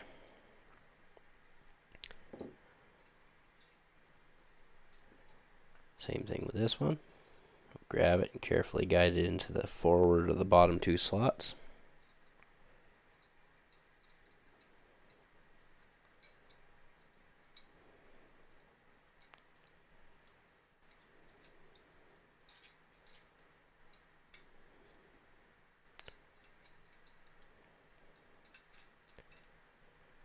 It's kind of there, but I didn't do a very good job bending that tab.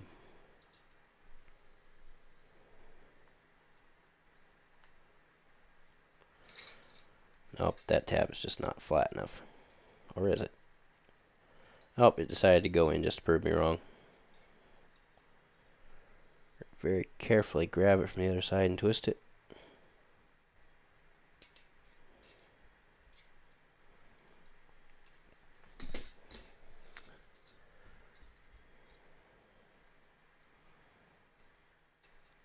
And the last one.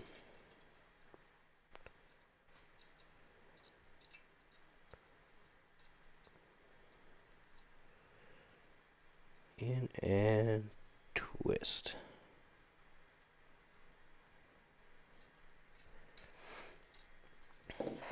Okay. Now coming down the opposite side, do it again. This time we'll put them in the rear slots, or the opposite side of whichever slots you chose, since they're slightly offset. But you want to put them into the lower set of slots. There's multiple slots there.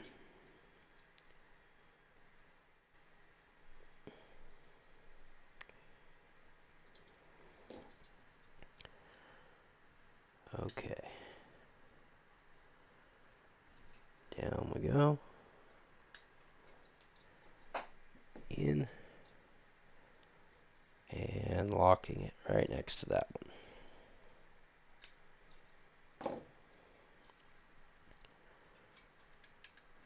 That one I'm going to need the pliers.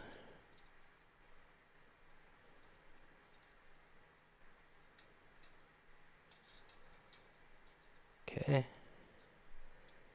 Now on the opposite side, grab it and twist it.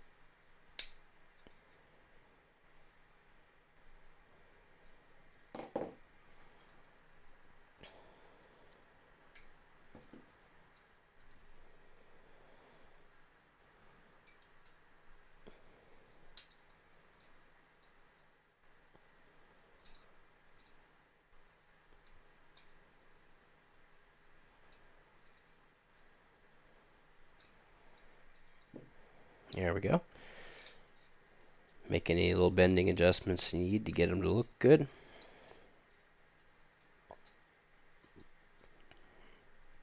Slightly tweak this rear sail. Oh, I must have done that when I dropped it. Just very carefully straighten up the upper flag. Get it from the front. I slightly overdid it. There we go. Okay. Now the final part of this step, which I kind of already did a little bit by dropping it, is to curve these inwards. Like so.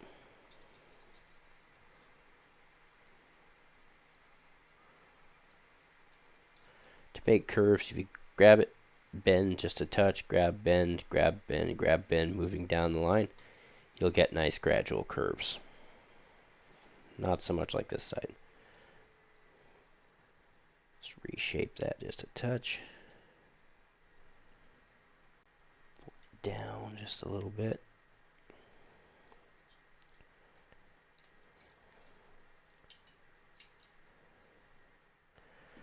There we go. That looks pretty good. Okay, step 14. So we're going to take this rear captain's cabin section out.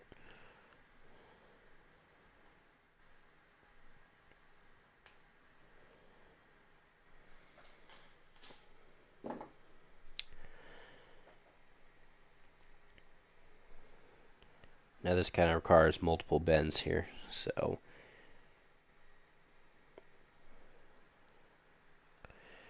we're going to put like a 45-degree bend onto these pieces.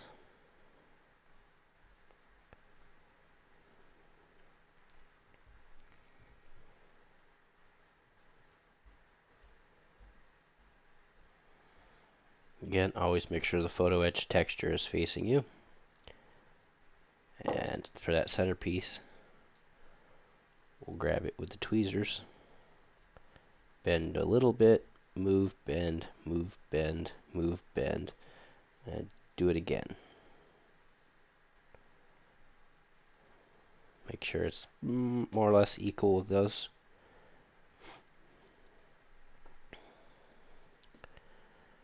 And then we're going to make a bend right along that line. And again, over here. right along that line.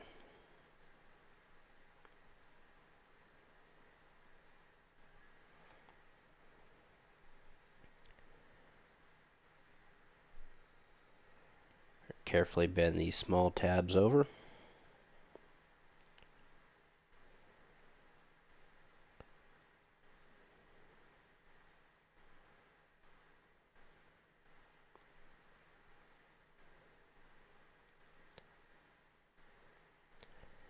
And try to hook that tab through.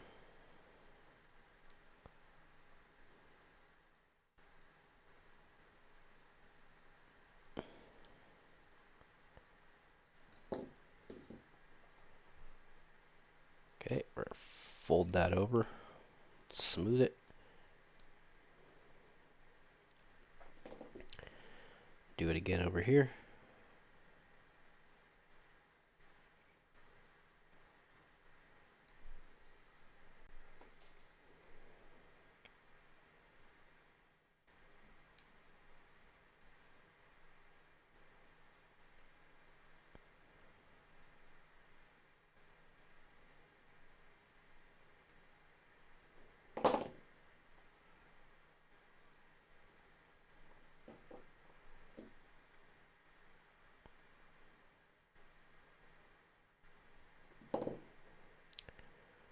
There we go.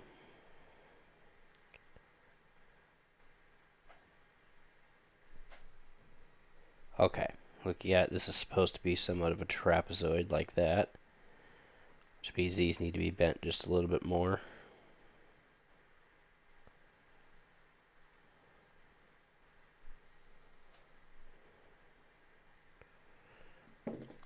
Same thing with the center section. You bend it down more. It'll bend a lot easier now that you've got it part way. There we go. Straighten out all the little trim pieces here.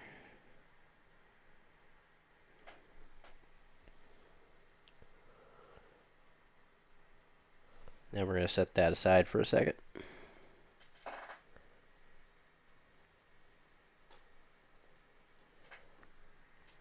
And get this tiny little piece out right here.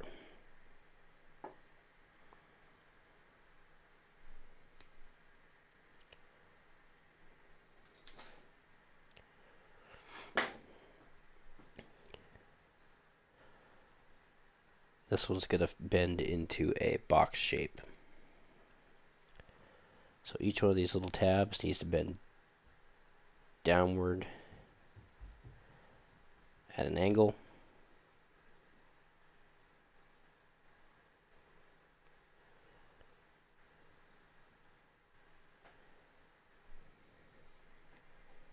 This is a really hard piece to catch on camera. This is very tiny. I do believe this is a lantern. And we're going to fold a 90. Try to grab that whole section and do it again. And drop it.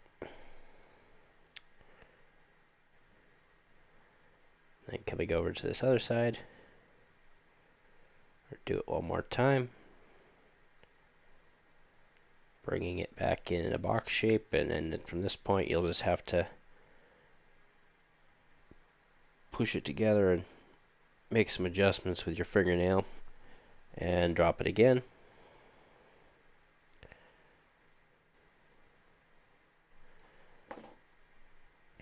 I overbent that section.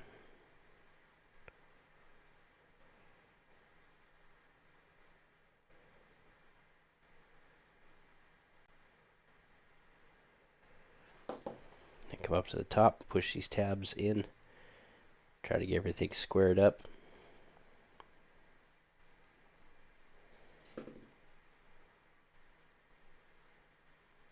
Whoops.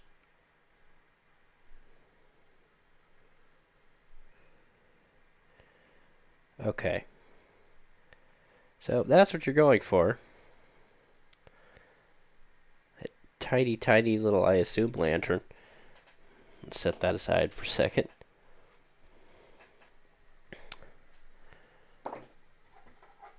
And then we'll be taking this piece. Oh. Now we're going to be making those lanterns 2 more times. So, there's another one.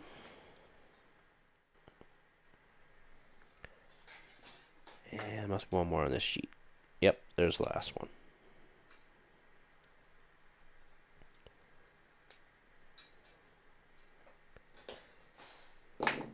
Details. The devil's in the details.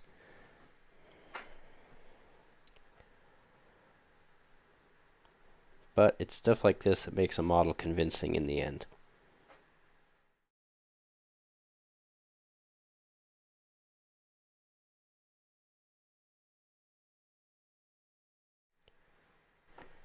Okay, that one wasn't so bad. 3rd time's a charm, right? This one will go fastest. Realize I should probably bend this in the center first. Then bend the outer sides on each side. Oh, you know, learn the best way to do it just in time to be done. It's usually how projects like this go. Sorry guys, there's just no good way to catch that on camera. So, here, and drop it again. Here are the 3 little detail lanterns that I just made.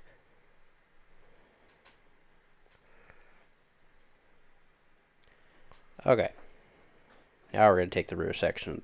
Whoops, didn't mean to do that. Now we're going to take the rear section of the hole out and close that.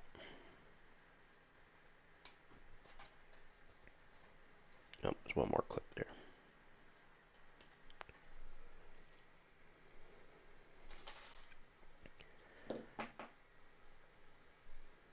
Now this piece, we are going to bend it slightly outwards like that. And then straighten the top back up somewhat like that. Then we'll make final adjustments as we actually get it in the hole. We're now coming to the back of the ship here. And slipping it in. Not bad for a guess, huh?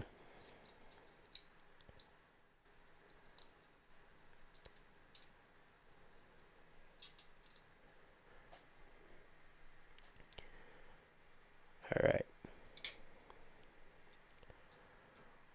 Bend these over. Actually, let's get them all in first because there's so much spring tension back here. I don't think I have to worry about it popping out.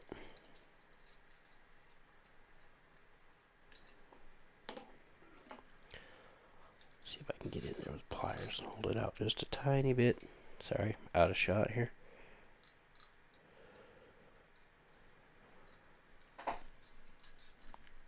Need to brace it against myself.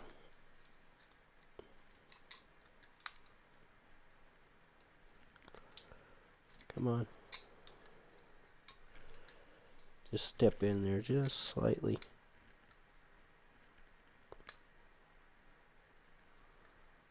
There we go.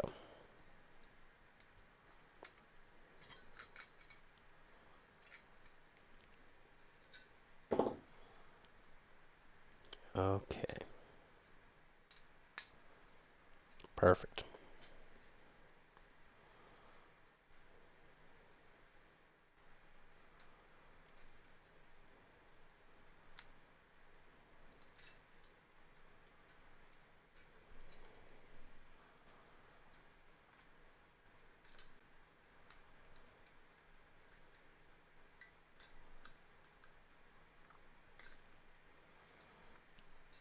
We got 3 tabs on each side to bend down.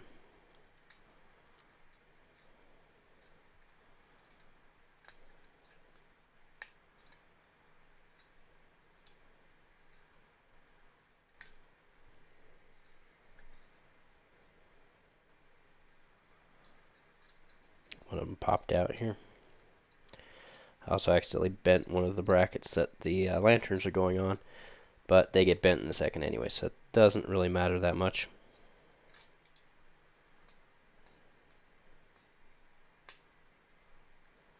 Okay, there we go. Back of the ship is closed up. And these each get curved out.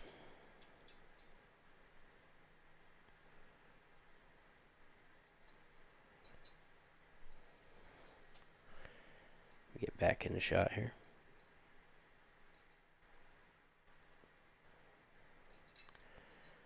That one we can just kind of straighten out since I already pre-bent it on accident.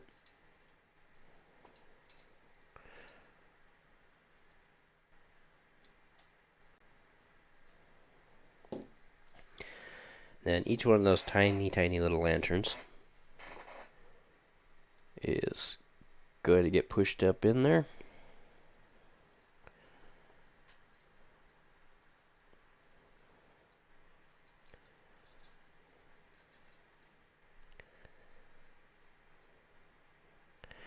And I'm going to choose to twist here because I can't put enough pressure on these to fold them over without bending their hanger brackets.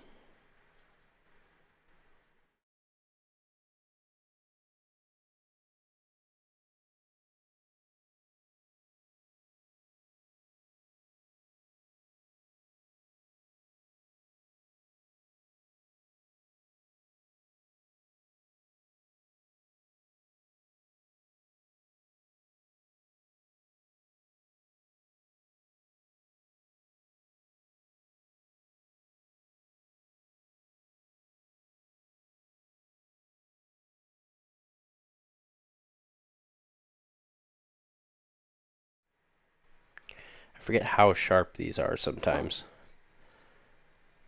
Kind of clip the mounting tab off that one. But the other tab locked well enough, I am not going to be too worried about it. Okay. Now, this piece is going to wrap around the back here.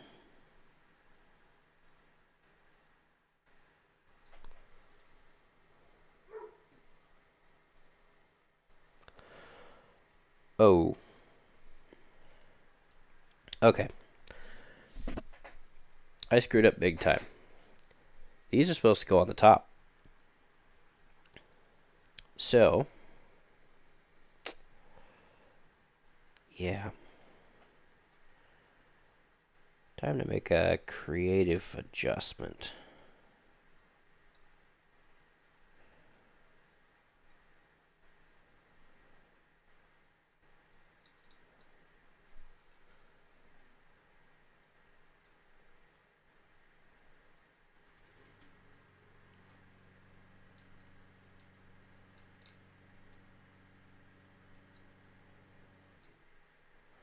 Okay, that one's just going to fall apart, so we won't bend that one around.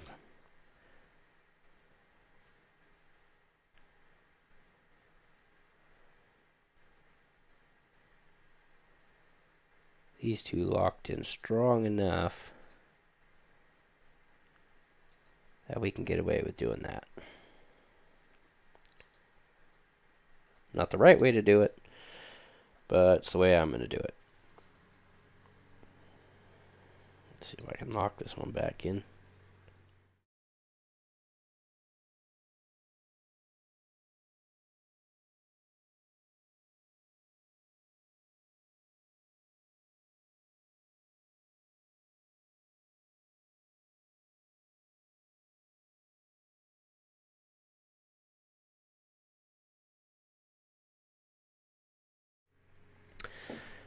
Okay. I think at the end here I'll come back in and put a couple of drops of super glue on these lanterns because especially after I installed them wrong and clipped the tips off of two of them, I'm not 100% confident they're going to stay on there. So, that's my fault though. So, fitting this in, we're going to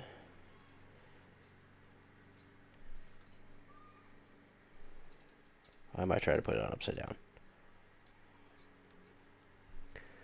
I've been doing this for a little bit too long now. My brain's mush.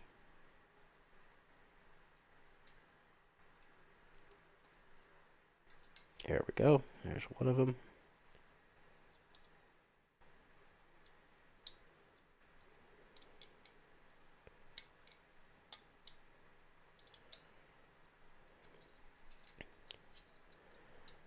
There's the other one.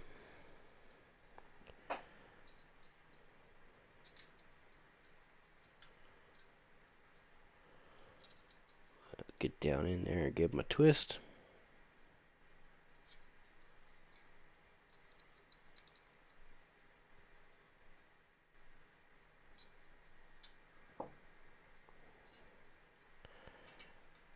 And all the little angel decorations get minor adjustments here. Also slightly bent the cabin. Straighten that back out.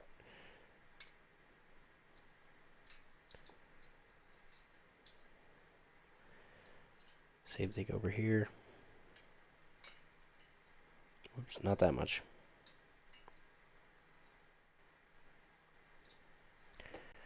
There we go. Despite my lanterns being a little wonky, it doesn't look too bad back here. But again, I'll be making a little final adjustment with a drop of super glue there so that those don't wobble so bad.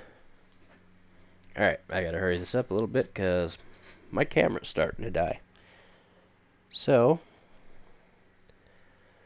the last step is all of the final climbing net braces. So I'm going to clip them all out here. They all look slightly different, so we'll be able to tell them apart.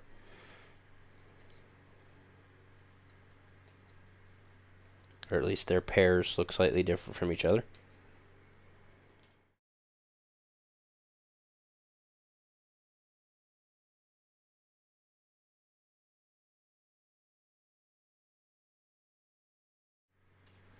Apparently there was also a fourth lantern on there here, so I'm guessing that in testing they found that people screwed those up pretty easily.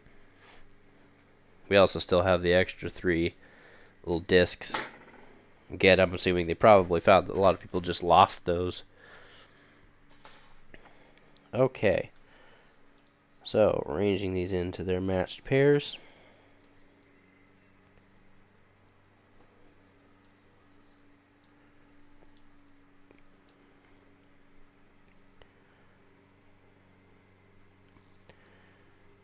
Oh, yeah. There we go.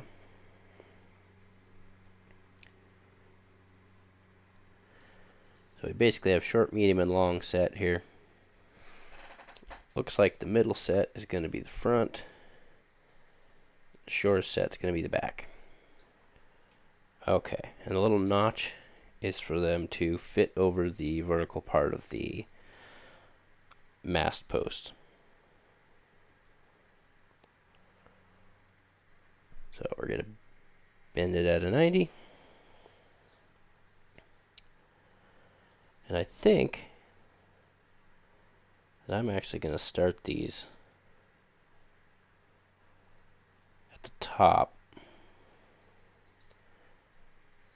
like this and twist.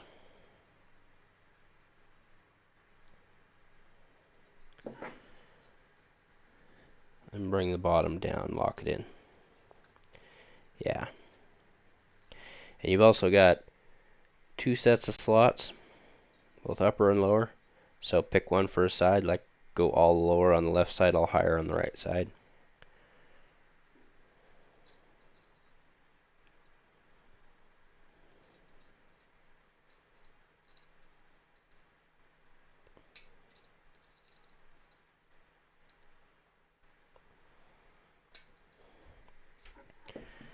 Okay, there's one.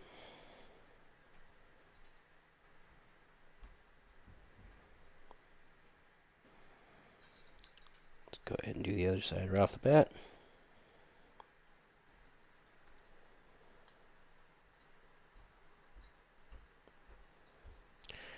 My tab kind of got in the way. Just quickly fold it down.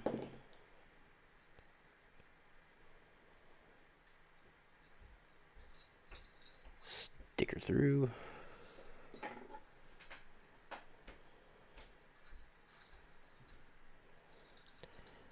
hands.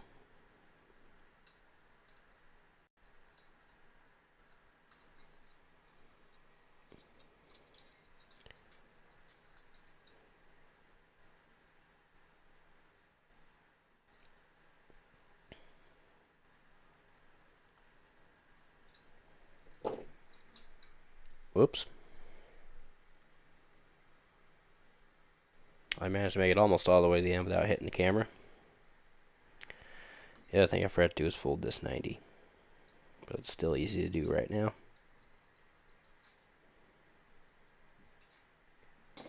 Oops. Okay, I'm gonna have to cut for a second. Put the phone on the charger. All right, phone's had some time to charge, and we're back. So, where we left off was bending and mounting the last few pieces of the rigging. So I'm going to bend them up ahead of time rather than trying to bend them after I put them on this time.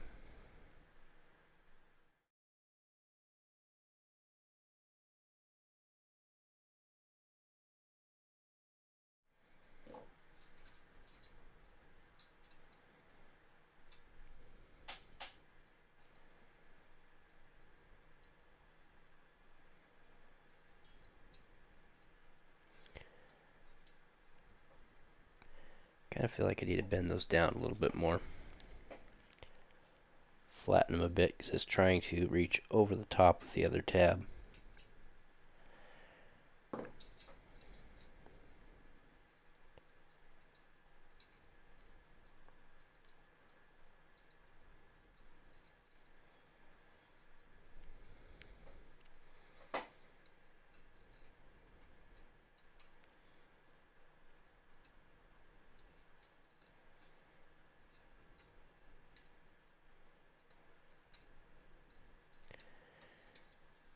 There we go, it finally locked in there.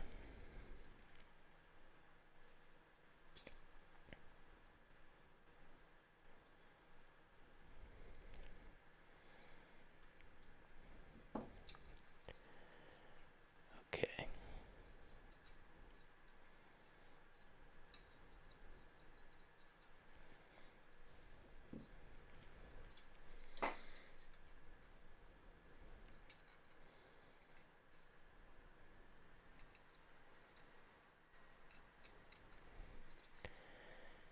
There we go. Oh no, that ended up inside. Alright, get creative. Nope. That's not going to work.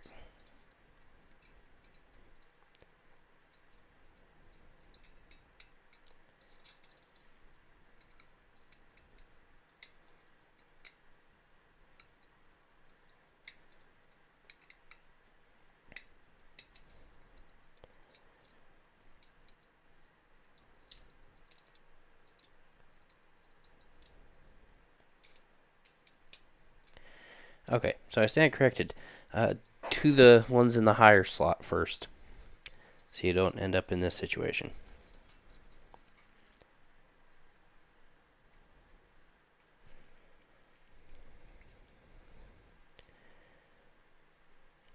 If not, if you do what I did, you can just barely get your razor blade in there to turn them. Okay, so we're going to continue down this side instead.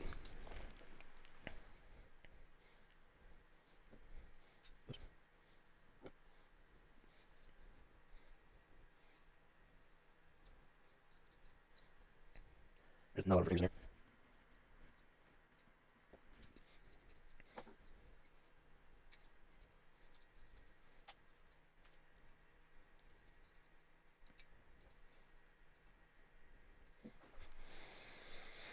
Yeah, there's just no way around it. Either way you do it, one of the tabs is going to be hard. But, if we think ahead, we can turn this into a hook. Bend it downwards a little bit. Because now this one is on the inside of the other one. Bit of a challenge to get it in there.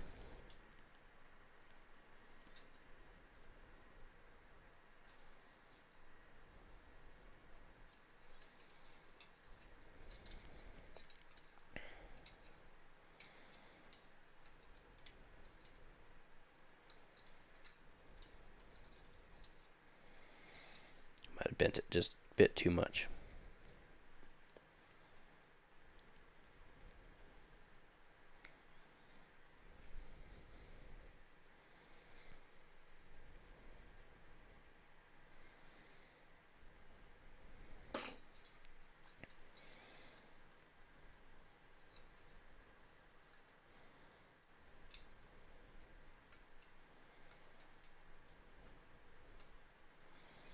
Okay, there we go, it's in.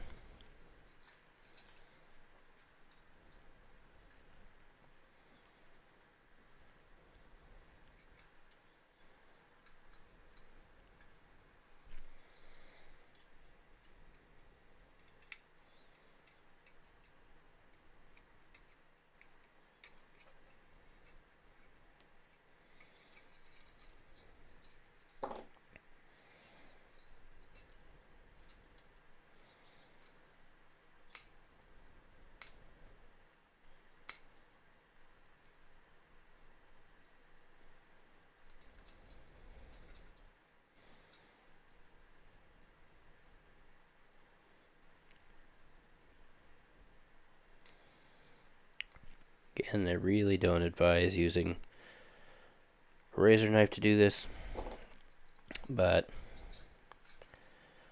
it's what I have.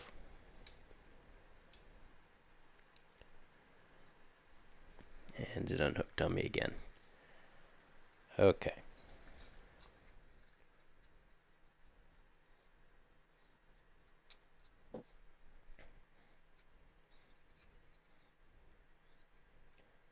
Come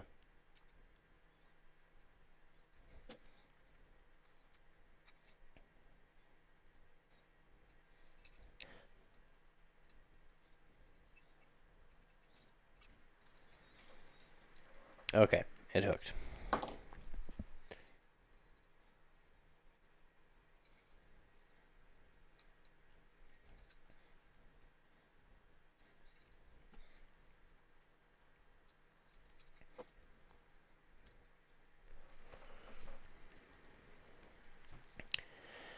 Okay, last piece.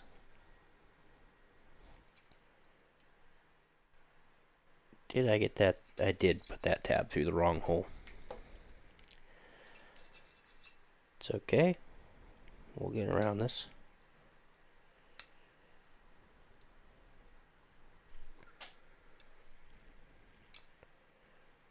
Just gonna get that tab pried up and fold it over the other way.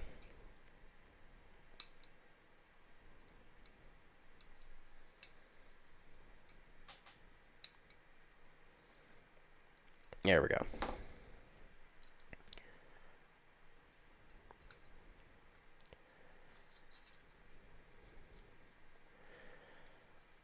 Sometimes when building a model, you just need to be a little flexible.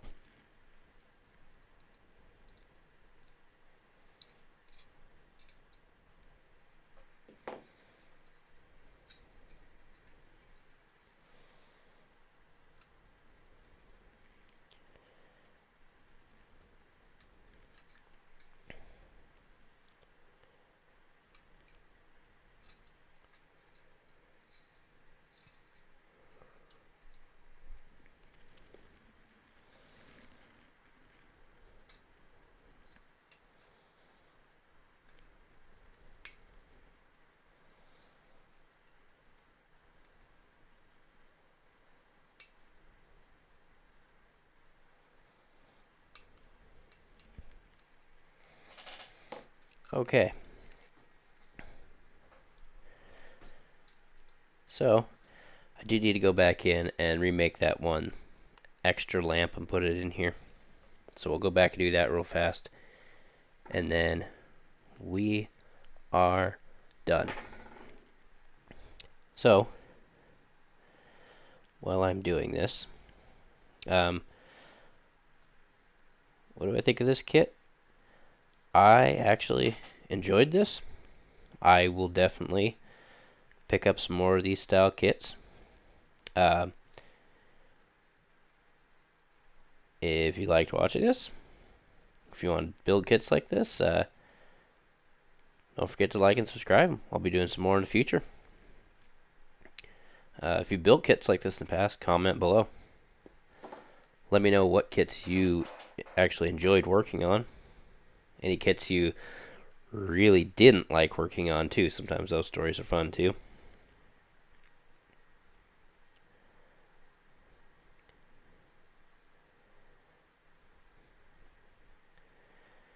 Man, this is a tiny little bugger.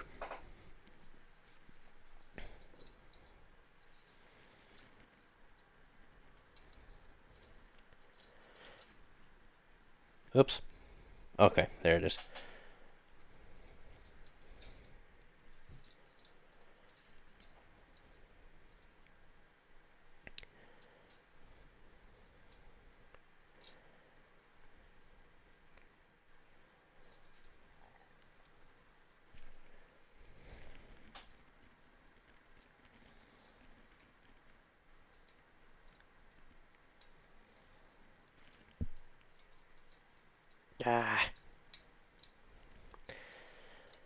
So, some parts of this build, a little frustrating, I have to admit. But, you know, this is also a new medium for me. And I still found the process enjoyable. I always like trying new things. You know, I 3D print. It's fun to print out other people's designs and build them. Occasionally I build model kits. No matter the medium, I just like building stuff. So, the next challenge is taking the, there we go, taking the 3.5 hours of video here and editing it down to something a